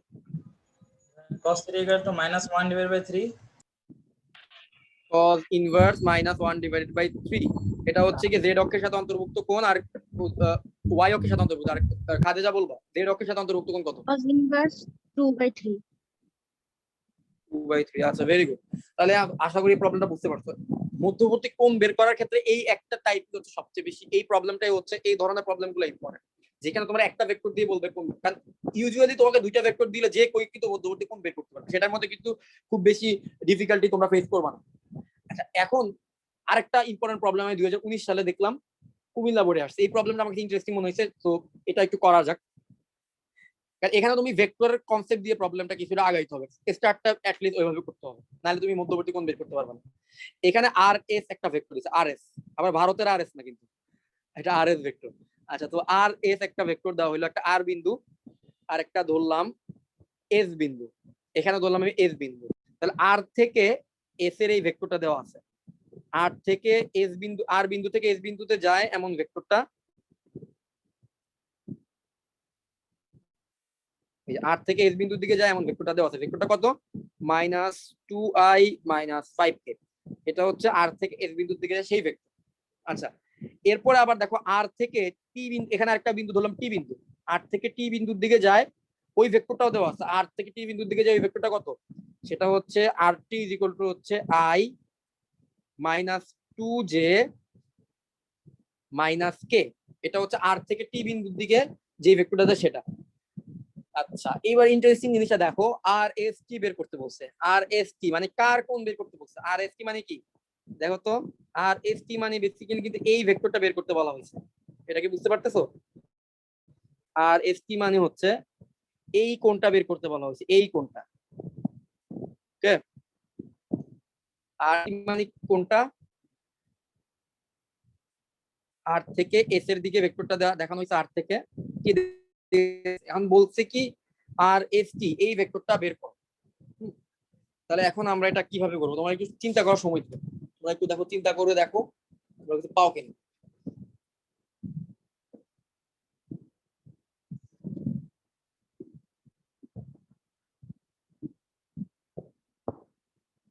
ভাইয়া হ্যাঁ বলো। এখানে আর এস আর এস টি যোগ করে ওইটা ইকুয়াল টু i - 2 যে এইভাবে লিখে, ও না হবে না।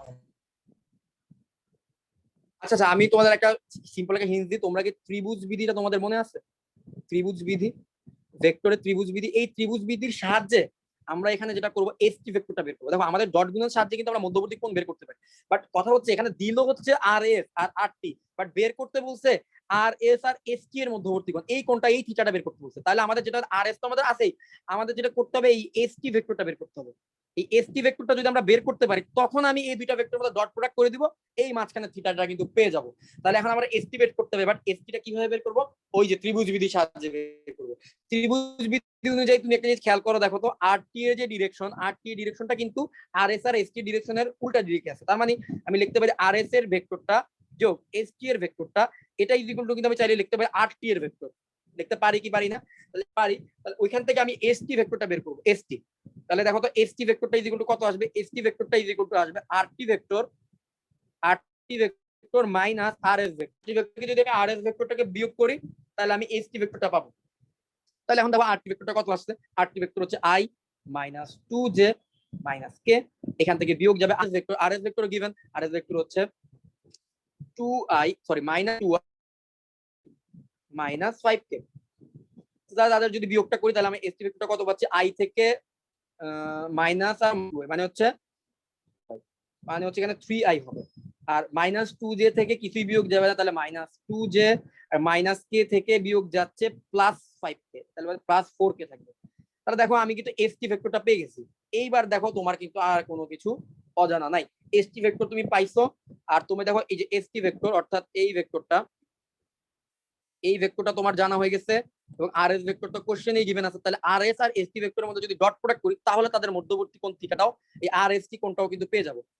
আশা করি বুঝতে পারছো। তাহলে এখন আমরা আর এস ভেক্টরটা আর এস টি ভেক্টর গুণন করবো। আর এস ভেক্টর ডট গুণন এস টি ভেক্টর, মান হবে আর এস ভেক্টরের মান এস টি ভেক্টরের মান ইন্টু কজ অফ থিটা। তাহলে আর এস ভেক্টরটা কত ছিল? আর এস ভেক্টরটা ছিল minus 2i minus 5 minus 2i minus 5k, এইটার সাথে ডট প্রোডাক্ট হবে এস টি ভেক্টর হচ্ছে 3i minus 2j plus 4k। তো এবার আমরা আর এস ভেক্টরের মান নিব। আর এস ভেক্টরের মান কত আসতেছে? মাইনাস 2 স্কোয়ার যোগ minus 5 square into S T ভেক্টরের মান আসতেছে 3 স্কোয়ার যোগ মাইনাস 2 স্কোয়ার যোগ 4 square into cos of theta. ওইখান থেকে যদি আমরা থিটার ভ্যালুটা বের করতে পারি তাহলে আমাদের সলিউশন শেষ। তাহলে এবার আসো আমরা ডট প্রোডাক্টের নিয়ম জানি, আই এর সহগগুলো আই এর গুণ হবে, জে এর সহগগুলো গুণ হবে কে এর সহগগুলো গুণ। তাহলে এখানে আই এর সহগ আছে -2 এর সাথে এখানে হবে 3 গুণ, তাহলে -6। এখানে জে এর কোনো সহগ নাই মানে 0 আছে, আর এখানে জে এর সহগ তাহলে 0 হবে যোগ 0, এখানে -5 এখানে +4 তাহলে হবে -20 ইজ ইকুয়াল টু, এখানে দেখো রুট ওভার -2 স্কয়ার যোগ 5 স্কয়ার মানে হচ্ছে -2 স্কয়ার মানে হচ্ছে 4 -5 স্কয়ার মানে হচ্ছে 25 মানে হচ্ছে রুট ওভার 29 ইনটু এখানে আসতেছে 9 4 16 20, আর এটাও আসতেছে রুট ওভার 29, ঠিক আছে, এটাও রুট ওভার 29 আসতেছে ইনটু cos থিটা।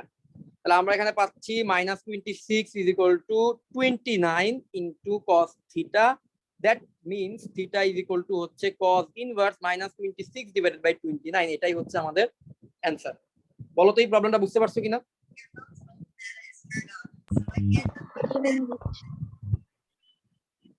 ওকে, সো এটা কিন্তু মোটামুটি একটা সহজ প্রবলেম, বাট অনেকে হয়তো বা নাও ধরতে পারে। তোমার কি মনে হয় হঠাৎ করে বোর্ড পরীক্ষা যদি একটু এরকম ঘুরে দিয়ে দেয় তখন কিন্তু অনেক সময় কিন্তু মাথা কিন্তু সবসময় কাজ করে না, স্পেশালি বোর্ড পরীক্ষার টাইমে কিন্তু সবসময় মাথা কাজ করে না, ঠিক আছে, এটা অনেকের ক্ষেত্রেই হয়। আচ্ছা ভাইয়া, তো এই জন্য এই ধরনের প্রবলেম গুলো, হ্যাঁ বলো। তো এখানে যে আপনি এসটি এর এইদিকে যে ডিরেকশনটা দিলেন এটা বুঝলেন কিভাবে যে এইদিকে দিলে মিলবে? এটা আমি উল্টো দিকে দিতেও পারতাম না? না না, উল্টো দিকে দিলে তো সেটা টিএস ভেক্টর হয়ে যেত। ভেক্টরের ক্ষেত্রে তো ডিরেকশন ম্যাটার করে। টিএস মানে হচ্ছে টি থেকে এস এর দিকে, আমি তো এস থেকে টি এর দিকে যাচ্ছি, ঠিক আছে, এস থেকে টি এর দিকে যাচ্ছি। আর আরেকটা জিনিস, এস থেকে টি এর দিকে যাচ্ছি, এই জন্য হচ্ছে কি আমার এই কোণটা লাগবে না, বুঝতে পারছো?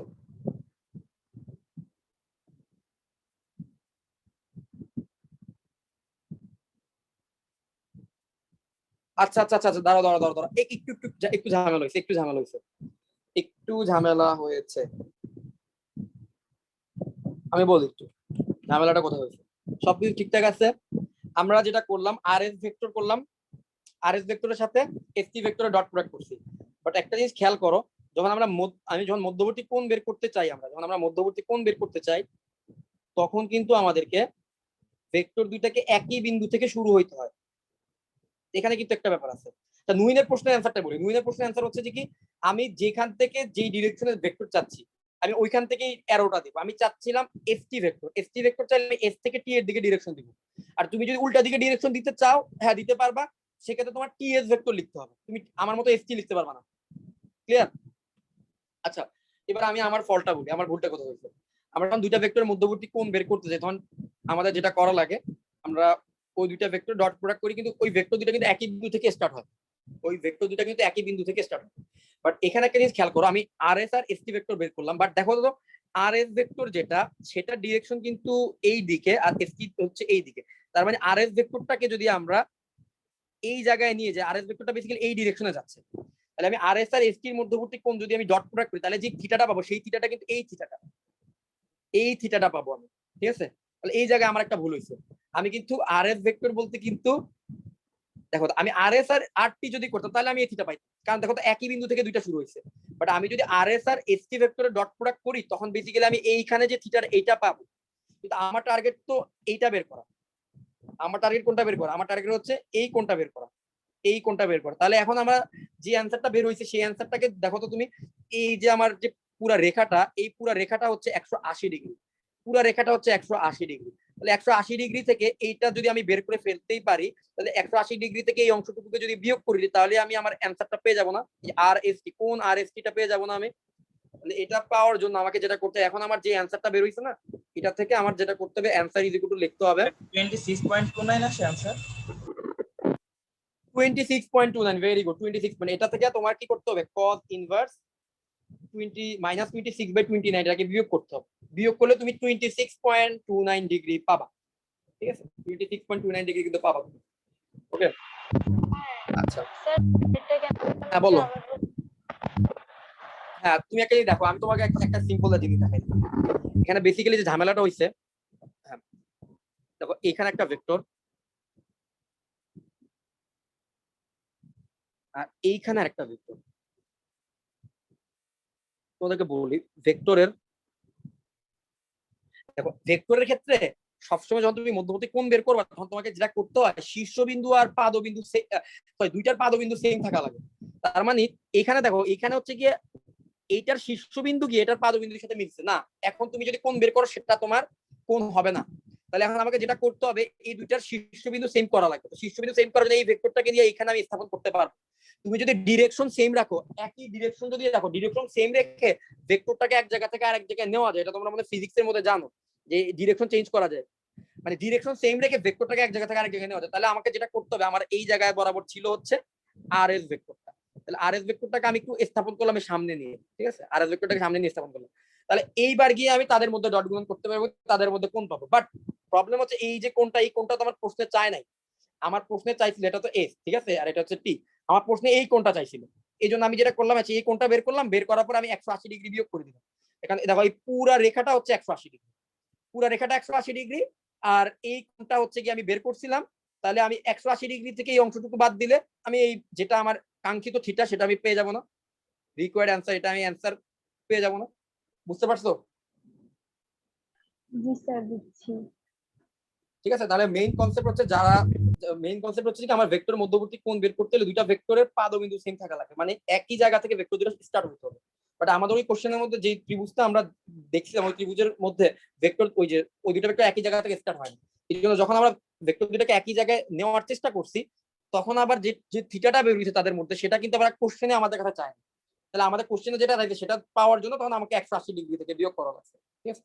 এবার যদি তোমরা বেসিক থেকে চিন্তা করো, হ্যাঁ, যে ভেক্টরের ব্যাপারগুলো যদি খুব সহজে বেসিক থেকে যদি চিন্তা করে বুঝো, এবং প্রত্যেকটা অপারেশন ফর্মুলা যদি জানা থাকে, তাহলে ইনশাআল্লাহ কোনো প্রবলেমই আটকাবে না। ঠিক আছে? আচ্ছা, তাহলে এটা ছিল প্রবলেম একটা। আচ্ছা, তোমরা কি অভিক্ষেপ এবং উপাংশের ব্যাপারটা আজকে দেখবা? আজকে দেখলে আমি তাহলে একটু শর্টলি এই জিনিসটা বলে কয়েকটা প্রবলেম সলভ করে দেব।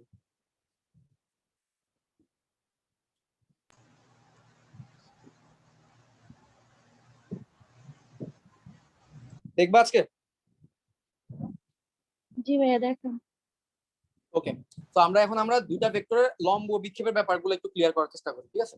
তাহলে এখন আমাদের টার্গেট হচ্ছে, দেখো আমরা ডট গুণন থেকে কিন্তু অনেকগুলো জিনিস শিখলাম অলরেডি। ডট গুণনের সাহায্যে কিভাবে মধ্যবর্তী কোণ বের করা যায়, কিভাবে ডট গুণনের সাহায্যে দুইটা ভেক্টর লম্ব কিনা সেটা চেক করা যায়, এবং ডট গুণন থেকে এবং তোমরা ফিজিক্সে ডট গুণন আরো কিছু ইউজ দেখবা, ডট গুণন করে কিভাবে যে কাজ বের করে, হ্যাঁ, এগুলো কিন্তু তোমরা দেখবা। তো এখন আমরা দেখবো যে কি লম্ব অভিক্ষেপটা কিভাবে বের করে, ডট গুণনকে ব্যবহার করে লম্ব অভিক্ষেপ কিভাবে বের করে। কারণ এটা স্কেলার ডট গুণনের অ্যাপ্লিকেশন, তো নেক্সট ক্লাসে আর এটা নাই বলবো। নেক্সট ক্লাসে আমরা ক্রস গুণন নিয়ে যা যা জানার দরকার, যা যা শেখার দরকার সেগুলো ইনশাআল্লাহ যদি এগুলো আমরা ভিতর থেকে ফিল করতে পারো, তোমাদের ফিজিক্সের ক্ষেত্রে তোমাদের একটু ফিজিক্স পড়ে একটু শান্তি পাবে। ঠিক আছে, অনেকে অনেক সময় হয়তো একটা বেসিক থেকে পড়ালেখা করে না, তখন অনেক সময় বুঝে না, আরে কি ক্রস গুণন করলাম আবার ইটা কেন দিলাম, বা ইটা ডিরেকশন কেমনে কি, এগুলো বুঝে না। তো যাই হোক, লম্ব অভিক্ষেপ খুব সিম্পল জিনিস, যেটা শুরুর ক্লাসের একদম শুরুতে আমি বলে আসছি। এটা যদি এ ভেক্টর হয়, এটা যদি বি ভেক্টর হয়, তাহলে এ ভেক্টরের দিকে বি ভেক্টরের ছায়াটাকে আমি কি বলবো? এ ভেক্টরের দিকে বি ভেক্টরের ছায়া হচ্ছে বি কস থিটা। বি ভেক্টরের দিকে এ ভেক্টরের ছায়া কত? বি ভেক্টরের দিকে এ ভেক্টরের ছায়া হচ্ছে এই অংশটুকু হচ্ছে কত? এ কস থিটা। তাহলে লম্ব অভিক্ষেপ মানে হচ্ছে কোনো একটা ভেক্টরের দিকে অপর ভেক্টরের ছায়া, কোনো একটা ভেক্টরের দিকে অপর একটা ভেক্টরের কি পরিমাণ প্রভাব বা কি পরিমাণ ছায়া আছে সেটাকে বলা হয় তার লম্ব অভিক্ষেপ। তাহলে বলতো এ ভেক্টরের দিকে বি ভেক্টরের লম্ব অভিক্ষেপ কত আসলো? B cos theta. তাহলে বলতো ক এর দিকে খ এর লম্ব অভিক্ষেপ কত আসবে?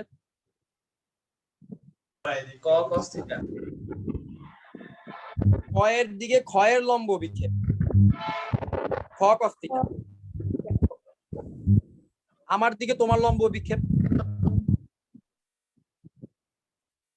তোমার লম্ব অভিক্ষেপ কত আসবে? তুমি কস থিটা। ঠিক আছে, এটা এটা মজা করে বললাম, এটা আমাদের কলেজে একটা টিচার এভাবে আমাদের পড়ায়। কলেজে একটা টিচার বলতো, মানে মানে উনি খুব মুখস্থর মতো করা ফেলছিল যে আমার দিকে তোমার লম্ব অভিক্ষেপ তুমি কস থিটা, হাতের দিকে ঘোড়া লম্ব অভিক্ষেপ ঘোড়া কস থিটা, এভাবে করে পড়াইতো। তো কাজে লাগতো, মানে এই জিনিসটা মানে মাথার মধ্যে মানে গেঁথে গেছিল পুরোপুরি। তো এক্সাম হলে অনেক সময় যদি যে লম্ব অভিক্ষেপ বের করতে, তখন তো আমার যে কোনো একটা ভেক্টর ইনটু কস থিটার মানটা বের করা লাগবে। তখন আর কি এ দিকে বি এর লম্ব অভিক্ষেপ এ কস থিটা লিখবো না বি কস থিটা লিখবো, তখন হচ্ছে ওইভাবে আমি হিসাবটা মিলাতাম যে আর এ দিকে বি এর লম্ব অভিক্ষেপ বি কস থিটা, আমার দিকে তোমার লম্ব অভিক্ষেপ তুমি কস থিটা, এভাবে আর কি বলতেছাম। যাই হোক, তাহলে কোন একটা ভেক্টরের দিকে অপর ভেক্টরের লম্ব অভিক্ষেপ কিভাবে বের করতে সেটা নিশ্চয়ই বুঝলাম। এ ভেক্টরের দিকে বি ভেক্টরের ছায়া হবে বি কস থিটা, আবার বি ভেক্টরের দিকে এ ভেক্টরের ছায়া হবে এ কস থিটা। তাহলে এখন আমরা দেখি যে কিভাবে তাহলে কোশ্চেন গুলো এখান থেকে আসবে। চলো দেখি, এখানে আমরা একটা ভেক্টর নিলাম A vector is equal to I plus 2j plus 2k, B vector is equal to 2I minus 3j plus 6k। এখন বললো যে এটা বোর্ড পরীক্ষা আসা প্রবলেম, এ ভেক্টরের দিকে বি এর লম্ব অভিক্ষেপ কত, এগুলো তোমরা ডট গুণনের সাহায্যে সলভ করবা। তো আমরা যেটা জানি, আমরা এক লাইন বেশি করবো, বাট আমরা ডট গুণন দিয়ে করবো, ডট গুণন দিয়ে ডিরেক্ট চেষ্টা করবো। আমরা জানি এ ভেক্টর আর বি ভেক্টরের লম্ব অভিক্ষেপ বের করতে হলে প্রথমে তাদের ডট গুণনের মান বের করবো। তাহলে এ ডট বি করবো, আমরা জানি A dot B is equal to কি হবে? A B cos theta. এইবার তুমি চিন্তা করো, এ ভেক্টরের দিকে বি ভেক্টরের লম্ব অভিক্ষেপ, তাহলে আমার বের করতে হবে কাকে? এ ভেক্টরের দিকে বি ভেক্টরের লম্ব অভিক্ষেপ, এ কস থিটা বের করবো না বি কস থিটা বের করবো? এক্স্যাক্টলি। তাহলে আমি যেটা করব, বি কস থিটা ছাড়া বাকি সবাইকে অন্য পাশে নিয়ে যাব। এর দিকে বি এর লম্ব অভিক্ষেপ বি কস থিটা, তার মানে B cos theta is equal to আমি কি লিখতে পারি? A dot B divided by A ভেক্টরের ভ্যালু। ঠিক আছে, তাহলে এর দিকে বি এর লম্ব অভিক্ষেপ হচ্ছে বি কস থিটা। তাহলে আমি যদি বি কস থিটার মান বের করি তাহলে সেটাই আমার অ্যানসার। তাহলে এখন খুব সিম্পল, দেখো তো এ আর বি দুইটা ভেক্টর দেওয়া আছে, তাদের ডট গুণনের ভ্যালুটা বের করব আর এ ভেক্টরের মান বের করব। তাহলে একটা কাজ করি, এ ভেক্টরের মানটা এখানেই বের করে নেই। এ ভেক্টরের মান কত আসবে? √1 যোগ 4 যোগ 4 মানে হচ্ছে 3। এ ভেক্টরের ভ্যালু হচ্ছে মান হচ্ছে কি 3। দেখো i এর সহগ স্কয়ার যোগ j এর সহগ স্কয়ার যোগ k এর সহগ স্কয়ার করলে আমরা 3 পাই।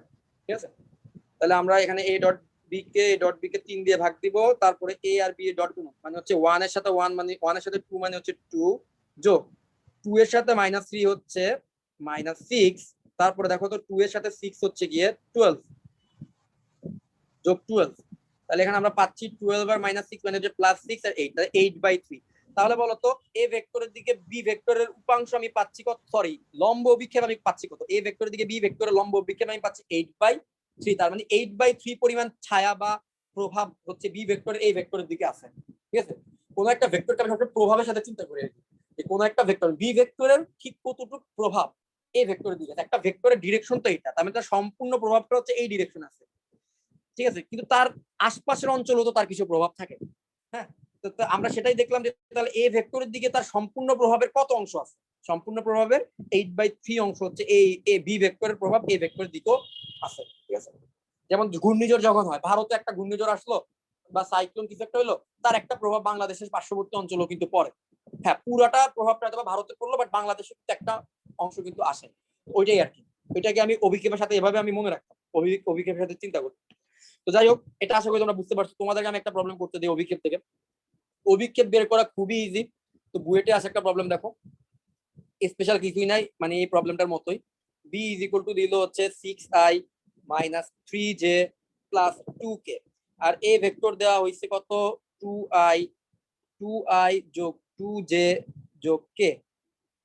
বললো যে বি ভেক্টরের দিকে, বি ভেক্টরের উপর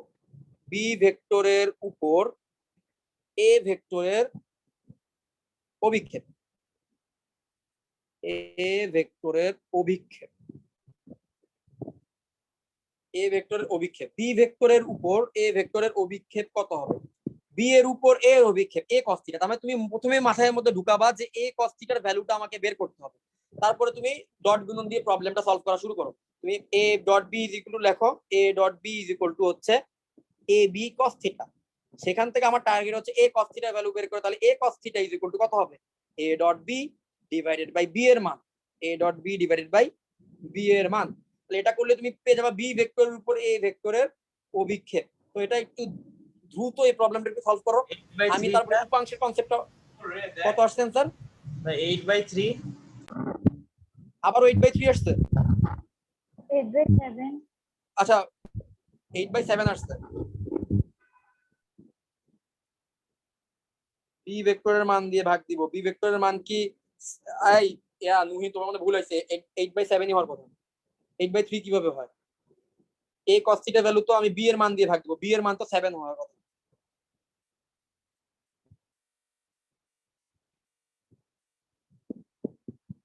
দেখো এটা একটু দেখো তো তোমাদের 8/7 আসে কিনা। এ ডট বি জি ভাইয়া 8/7 8/7 আসছে, তারা নিশ্চয়ই তোমরা বুঝতে পারছো অভিক্ষেপ থেকে প্রশ্ন প্রায় আসে। তো ভেক্টর থেকে তোমরা যদি ভেক্টর জিনিসটা ভালোভাবে শিখতে পারো, তোমাদের একটা অ্যাডভান্টেজ, তোমরা কিন্তু ভালো লেভেলে অ্যাডভান্টেজ পাবে। সেটা কি? আমাদের জ্যামিতিক অংশ থেকে থাকে হচ্ছে কি ভেক্টর, সরল রেখা আর বৃত্ত। এখন ইনকেস ধরলাম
হ্যালো, এবার কি কথা শোনা যেতেছে?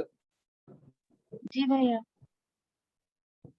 আর বাইরে অনেক বৃষ্টি তো হয়ে গেছে। তাও। এখন আসেন, কানেকশন আসেন আমার। Wait.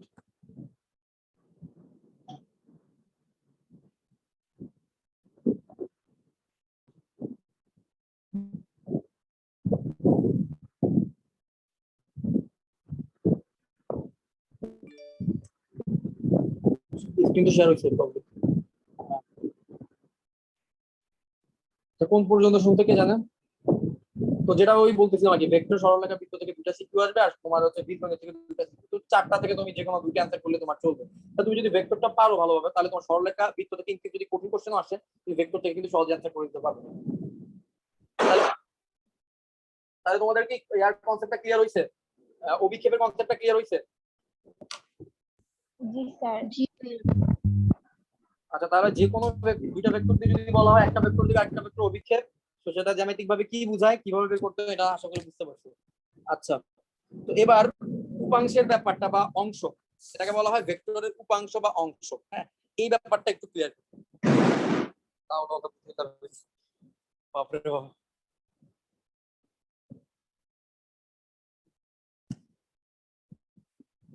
তাড়াতাড়ি তাড়াতাড়ি তাড়াতাড়ি পড়ায় ফেলি ভাই, জ্বর হইতেছে।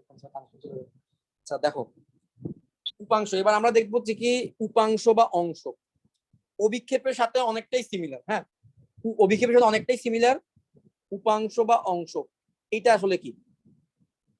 আচ্ছা, তো একটা জিনিস দেখো, উপাংশ এবং অংশ হচ্ছে অভিক্ষেপের সাথে অনেকটাই সিমিলার। এটা হচ্ছে এ ভেক্টর, এই ডিরেকশনে ধরলাম, এটা হচ্ছে বি ভেক্টর। আচ্ছা দেখো তো, এই যে দৈর্ঘ্যটুকু, এই দৈর্ঘ্যটুকু আমি কি বলবো?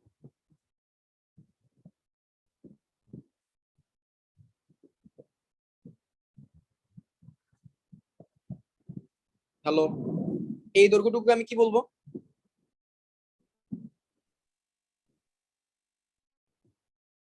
Hello, B cos theta. হ্যাঁ, মানে এটা কি এ ভেক্টরের দিকে বি ভেক্টরের উপাংশ হবে না? নাকি ও না, সরি, এটা এ ভেক্টরের দিকে বি ভেক্টর অভিক্ষেপ হবে, তাই তো? আচ্ছা, এটা হচ্ছে গিয়ে অভিক্ষেপ। অভিক্ষেপ হচ্ছে একটা স্কেলার রাশি। অভিক্ষেপ হচ্ছে একটা স্কেলার রাশি, মানে তার হচ্ছে শুধুমাত্র মান বোঝায়, মানে এ ভেক্টরের দিকে বি ভেক্টরের মানটা বোঝায়, মান। এখন আমি যদি মান না চাই, আমি চাই এ ভেক্টরের দিকে বি ভেক্টরের ঠিক ভেক্টরাইক্যালি কতটুকু এ আছে, ডিরেকশনটাও চাই মানের সাথে। মানে আমি হচ্ছে এই ভেক্টরটুকুকে যদি চাই, তখন যার সাহায্যে করতে হবে, আমি যদি এই ভেক্টরটুকুকে চাই, ঠিক আছে, উপাংশ হচ্ছে গিয়ে, উপাংশ হচ্ছে কি একটা ভেক্টর রাশি, অভিক্ষেপ হচ্ছে একটা স্কেলার রাশি, উপাংশ হচ্ছে কি, উপাংশ হচ্ছে একটা ভেক্টর। আর অভিক্ষেপ কি, অভিক্ষেপ হচ্ছে একটা স্কেলার।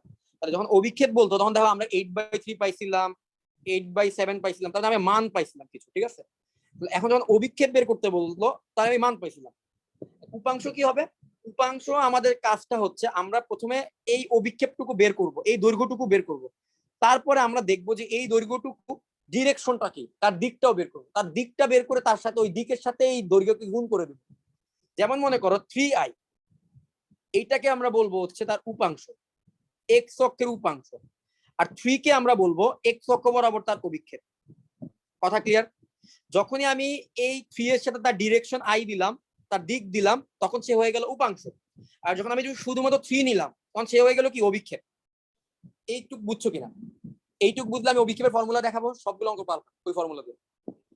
উপাংশ হচ্ছে একটা স্কেলার রাশি, এবং যখন ওই অভিক্ষেপ হচ্ছে একটা স্কেলার রাশি, যখন সেই অভিক্ষেপের সাথে একটা দিক থাকে, দিক, এখানে দিকও আছে, এখানে দিক নাই, যখন ওই অভিক্ষেপের সাথে তুমি একটা দিক দিবা, দিক দিয়ে দিলে একক ভেক্টরকে গুণ করা লাগবে, ওই ডিরেকশনে একক ভেক্টরকে গুণ করা। তুমি যদি ওই ভেক্টরকে গুণ করতে পারো, তখন তুমি পেয়ে যাবা উপাংশ। তাহলে উপাংশ থেকে অভিক্ষেপ থেকে উপাংশতে যাওয়ার উপায় কি? একক ভেক্টরকে গুণ করতে হবে। অভিক্ষেপ থেকে উপাংশে যাওয়ার উপায় কি? অভিক্ষেপ থেকে উপাংশে যাওয়ার উপায় হচ্ছে একক ভেক্টরকে অভিক্ষেপের সাথে গুণ করতে হবে। তবে যখন তুমি উপাংশ বের করবে, তখন তোমাকে অভিক্ষেপই বের করতে হবে। অভিক্ষেপ বের করার সাথে তার সাথে কি করবা, তুমি জাস্ট একটা একক ভেক্টরকে গুণ করবা, ওই ডিরেকশনের একক ভেক্টরকে গুণ করতে হবে। যেই ডিরেকশনে অভিক্ষেপ বের করছো, সেই ডিরেকশনে একক ভেক্টর বের করতে হবে, ঠিক আছে, বের করে গুণ করতে হবে। সিম্পল ভাবে একটা প্রবলেম সলভ করি, সবগুলা প্রবলেম বুঝবো এখান থেকে। এখানে প্রবলেম গুলো ইজি। আমাদের সময় ভেক্টর থেকে যে কোশ্চেনটা আসছিল, ওই কোশ্চেনটাই করি। দেখো, a ইজ ইকুয়াল টু দেওয়া আছে 3i plus 2j plus 6k, b is equal two দেওয়া আছে i minus 4j minus 3k। আচ্ছা, এখন কি বললো যে a বরাবর b এর উপাংশ কত, এর দিক বরাবর বি এর উপাংশ, এর দিক বরাবর বি এর উপাংশ, এর দিক বরাবর বি এর উপাংশ কত? আচ্ছা, তো আমরা প্রথমে যেটা করব, অভিক্ষেপ বের করব, এ বরাবর বি এর অভিক্ষেপ বের করব, এ বরাবর বি এর অভিক্ষেপ। আচ্ছা বলো তো, এর বরাবর বি এর অভিক্ষেপ কত হবে, সেটা আগে বের করি। বি কস থিটা, এর দিকে বি এর অভিক্ষেপ বি কস থিটা। আচ্ছা, বি কস থিটার ভ্যালু কত? আমরা যদি a dot b is equal to ab cos থিটা, that means b cos theta is equal to কত হবে? b cos theta is equal to হবে a dot B divided by a এর মান, তাহলে এটা হবে আমার b cos থিটা ভ্যালু। তাহলে আমরা b cos থিটা ভ্যালুটা এখানে বসাই দেই, a dot B a vector dot b vector divided by a ভেক্টরের মান। আগে আমরা উপাংশ বের করব, তারপর আমরা একটা অভিক্ষেপ বের করব, তারপর তার কি আগে আমরা অভিক্ষেপ বের করব তারপর উপাংশ বের করব, বারবার ভুল করতেছি। যাই হোক, a আর b এর ডট গুণন করি, দেখো তো a ডট b এর ভ্যালু কত আসে। এই যে i আর i গুণ করলে আসবে 3 যোগ 2 আর -4 গুণ করলে আসবে -8, এবার 6 আর -3 গুণ করলে আসবে -18, -26 -23, রাইট, -23। তাহলে a dot b is equal two আসলো -23, a dot b is equal two আসলো -23। আচ্ছা, এবার আসো a এর মান বের করি। a এর মান, a এর ভ্যালু কত আসতেছে? a এর মান আসতেছে হচ্ছে √3 স্কয়ার যোগ 2 স্কয়ার যোগ 6 স্কয়ার। 6 স্কয়ার মানে হচ্ছে কত কত 7 আসতেছে, ভেরি গুড। তাহলে 7, তাহলে হচ্ছে 7। তাহলে এটা হচ্ছে a এর দিকে b এর অভিক্ষেপ, মানে b cos থিটা ভ্যালু বের করলাম। আমি কি বলছি, অভিক্ষেপ বের করার পরে অভিক্ষেপের সাথে যদি আমরা একটা একক ভেক্টরকে গুণ করে দেই তাহলেই আমার অ্যান্সার বের হয়ে যাবে। তাহলে আমি কি পাবো, a বরাবর b এর উপাংশ। এখন কথা হচ্ছে আমি কার একক ভেক্টর বের করব, ভালোভাবে একটু লক্ষ্য করবা, আমার কোন ডিরেকশনের একক ভেক্টর বের করা দরকার। আমার এটা হচ্ছিল a ভেক্টর, এটা হচ্ছে b ভেক্টর।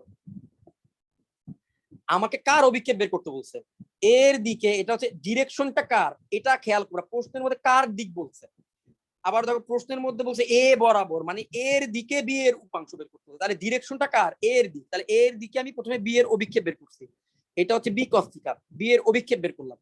এবার আমাকে একটা একক ভেক্টর দিতে হবে, একক ভেক্টর দিয়ে গুণ দিলে আমি এই বি cos থিটার একটা ডিরেকশন পাবো। হ্যাঁ, তাহলে আমি কার একক ভেক্টর গুণ দিব, এই চিত্র দেখে বলো, কনসেপ্ট কি বলে, কার একক ভেক্টরকে গুণ করা লাগবে, কার দিকে আমার নিতে হবে, এর দিকে নিতে হবে। তাহলে এর একক ভেক্টরকে আমার গুণ করা লাগবে। আমি যে অভিক্ষেপটা পাইলাম এর দিকে বি এর অভিক্ষেপ, এই অভিক্ষেপের সাথে আমি যদি এ ভেক্টরটার একক ভেক্টরকে গুণ করে দিই, এ ভেক্টরের একক ভেক্টরকে গুণ করে দিই, তাহলে আমি পেয়ে যাব এর দিকে বি এর উপাংশ। তাহলে উপাংশ যে করার জন্য আমাকে প্রথমে অভিক্ষেপ বের করা লাগবে, অভিক্ষেপ বের করার পরে সেই অভিক্ষেপের সাথে আমি যেই ডিরেকশনে আমি অভিক্ষেপ নিলাম সেই ডিরেকশনের একটা একক ভেক্টরকে গুণ করে দিব। তাহলে এখন আমার কাজ হবে এ ভেক্টরের একটা একক ভেক্টর বের করা। তাহলে চলো সেটা কাজটা করি। এই একটা প্রবলেমই আমার কাছে মনে হয় এই উপাংশ রিলেটেড প্রত্যেকটা প্রবলেম সলভ করার জন্য সাফিসিয়েন্ট। তাহলে এ ভেক্টরের মান কত, দেখো এ ভেক্টরের মান হচ্ছে 7। হ্যাঁ, এ ভেক্টরের মান হচ্ছে দেখো 7, আর এ ভেক্টর উপাংশ হচ্ছে কত, এই যে দেখো এ ভেক্টরটা হচ্ছে এইটা, তাহলে এ ভেক্টরের মান হচ্ছে 7। তাহলে এ ভেক্টরকে কি করব, এ ভেক্টরের মান দিয়ে ভাগ করব, তাহলে আমি একক ভেক্টর পাবো। তাহলে এইটাকে ভাগ করব 7 দিয়ে, 7 দিয়ে ভাগ করলে আমি কি পাবো, এই পাবো হচ্ছে আমার একক ভেক্টর। তাহলে এই ভেক্টরটা হচ্ছে আমার একক ভেক্টর। তাহলে এই ভেক্টরটাকে কার সাথে গুণ দিব, অভিক্ষেপের সাথে গুণ দিব। দেখো অভিক্ষেপ কত পাইছে, -23/7। তার মানে আমাকে যেটা করতে হবে, বি cos থিটার সাথে আমাকে গুণ করতে হবে কি, বি cos থিটার সাথে এ ভেক্টর এবং এ ভেক্টরের মান দিয়ে, মানে এ ভেক্টরের একক ভেক্টর দিয়ে গুণ দিব বি cos থিটার সাথে। তাহলে বি cos থিটার মান কত আসছে, এই যে বি cos থিটার মান কত, বি cos থিটার মান আসছে -23/7। দেন এটার সাথে আমার গুণ হচ্ছে কি, এ ভেক্টরের একক ভেক্টর, এ ভেক্টরের একক ভেক্টর কত, এ ভেক্টরের একক ভেক্টর হচ্ছে এই যে এইটা। তার মানে এটার সাথে গুণ দিব এ ভেক্টরের একক ভেক্টর। তো দ্যাট ইজ মাই আনসার। তার মানে আমি পাচ্ছি -23/49 into 3i plus 2j plus 6k। এখন তোমরা বলো তো, যে কোনো কিছু উপাংশ তোমরা বের করতে পারবা কিনা, কনসেপ্টটা তোমরা টোটালি বুঝতে পারছো? জি স্যার। জি ভাইয়া। ঠিক আছে, এখানে কোনোভাবে কিন্তু প্যাচ লাগানো যাবে না। ওই যে আমি আমার ওই ফর্মুলাটা মনে রাখতে পারো, তোমাদের যদি হেল্প হয় আর কি, যে এর দিকে বি এর অভিক্ষেপ বি cos থিটা, কয়ের দিকে ক্ষয়ের অভিক্ষেপ খ cos থিটা, মানে যার দিক, মানে এর দিকে যার অভিক্ষেপ ওইটা cos থিটার মান বের করবা। এটা হচ্ছে অভিক্ষেপ বের হবে। অভিক্ষেপ বের হওয়ার পরে কার ডিরেকশনে বের করতেছো, এর দিকে তো বি এরটা বের করছো, তাহলে এর একক ভেক্টর দিয়ে তুমি গুণ দাও, তাহলে তুমি পেয়ে যাবা এর দিকে বি এর উপাংশ। তাহলে এখন আমি তোমাদের একটা প্রশ্ন করি, তাহলে স্কেলার রাশি কে, অভিক্ষেপ নাকি উপাংশ? অভিক্ষেপ। হ্যাঁ, অভিক্ষেপের কিন্তু শুধুমাত্র মান থাকে। এবং দেখো আমরা যে উপাংশটা যে বের করলাম, দেখো উপাংশের সাথে কিন্তু আই জে কে আছে, আই জে কে থাকা মানে হচ্ছে একটা ভেক্টর রাশি। তাহলে অভিক্ষেপের সাথে কিন্তু তুমি আই জে কে পাও না, অভিক্ষেপের সাথে শুধু তুমি -23/7 পাইছিলে। ঠিক আছে, এটা ছিল একটা স্কেলার। তাহলে অভিক্ষেপ হচ্ছে একটা স্কেলার, ভেক্টর হচ্ছে গিয়ে উপাংশ, ভেক্টর হচ্ছে গিয়ে ভেক্টরের একটা অংশ। ঠিক আছে, ভেক্টর হচ্ছে গিয়ে উপাংশ। ঠিক আছে, তাহলে এইভাবে করে আমরা অভিক্ষেপ বের করতে পারি, উপাংশ বের করতে পারি। আমার মনে হয় না স্কেলার ডট গুণনের আর কোনো ইউজ বাকি আছে। আমরা ডট গুণনের প্রত্যেকটা ইউজ দেখলাম, নেক্সট ক্লাসে আমরা যেটা করব ভেক্টর গুণন বা ক্রস গুণন এই রিলেটেড যাবো, যে আজকে যেভাবে আমরা প্রথমে ডট গুণন শিখলাম, তারপরে ডট গুণন দিয়ে যেভাবে প্রবলেম সলভ করা যায় এই বই থেকে প্রত্যেকটা প্রবলেমের টাইপ ওয়াইজ আমি করার চেষ্টা করলাম। নেক্সট দিন আমরা প্রথমে ক্রস গুণন কি শিখবো, তারপরে ক্রস গুণন বা ভেক্টর গুণনও বলা হয়, এইটার রিলেটেড যে প্রবলেম গুলো আছে রিলেটেড ম্যাথস সেগুলো সলভ করার চেষ্টা করবো। ওকে, এবং কালকের দিন করলে আশা করা যাচ্ছে যে এই ভেক্টর চ্যাপ্টারের আমি বলছিলাম যে প্রথম ক্লাসের মধ্যে দুইটা পার্ট, একটা পার্ট হচ্ছে গিয়া তোমাদের যে স্কেলার ডট এবং এই রিলেটেড অ্যাপ্লিকেশন, আরেকটা পার্ট কিন্তু আছে আমাদের যেটা 9 আমরা কিছুটা পড়ছিলাম। হ্যাঁ, যেমন সামান্তরিকে কর্ণদ্বয় পরস্পরকে সমদ্বিখণ্ডিত করে, এই যে জাতীয় যে বিভিন্ন উপপাদ্য ছিল, যে উপপাদ্যগুলোকে ভেক্টরের সাহায্যে প্রমাণ করা যেত, এই জাতীয় কিছু প্রমাণও কিন্তু আমাদের শেখা লাগবে। এই জাতীয় প্রমাণগুলো আমরা হয়তোবা আরো নেক্সট ক্লাসে আমরা ক্রস গুণনের চ্যাপ্টারটুকু শেষ করার পরে আমরা অথবা ওই প্রবলেম গুলো একটু দেখবো। ঠিক আছে, আমাদের হয়তোবা 3টা ক্লাস লাগবে সব এমসিকিউ সহ। ঠিক আছে, তাহলে আজকে তাহলে এই পর্যন্তই থাকুক।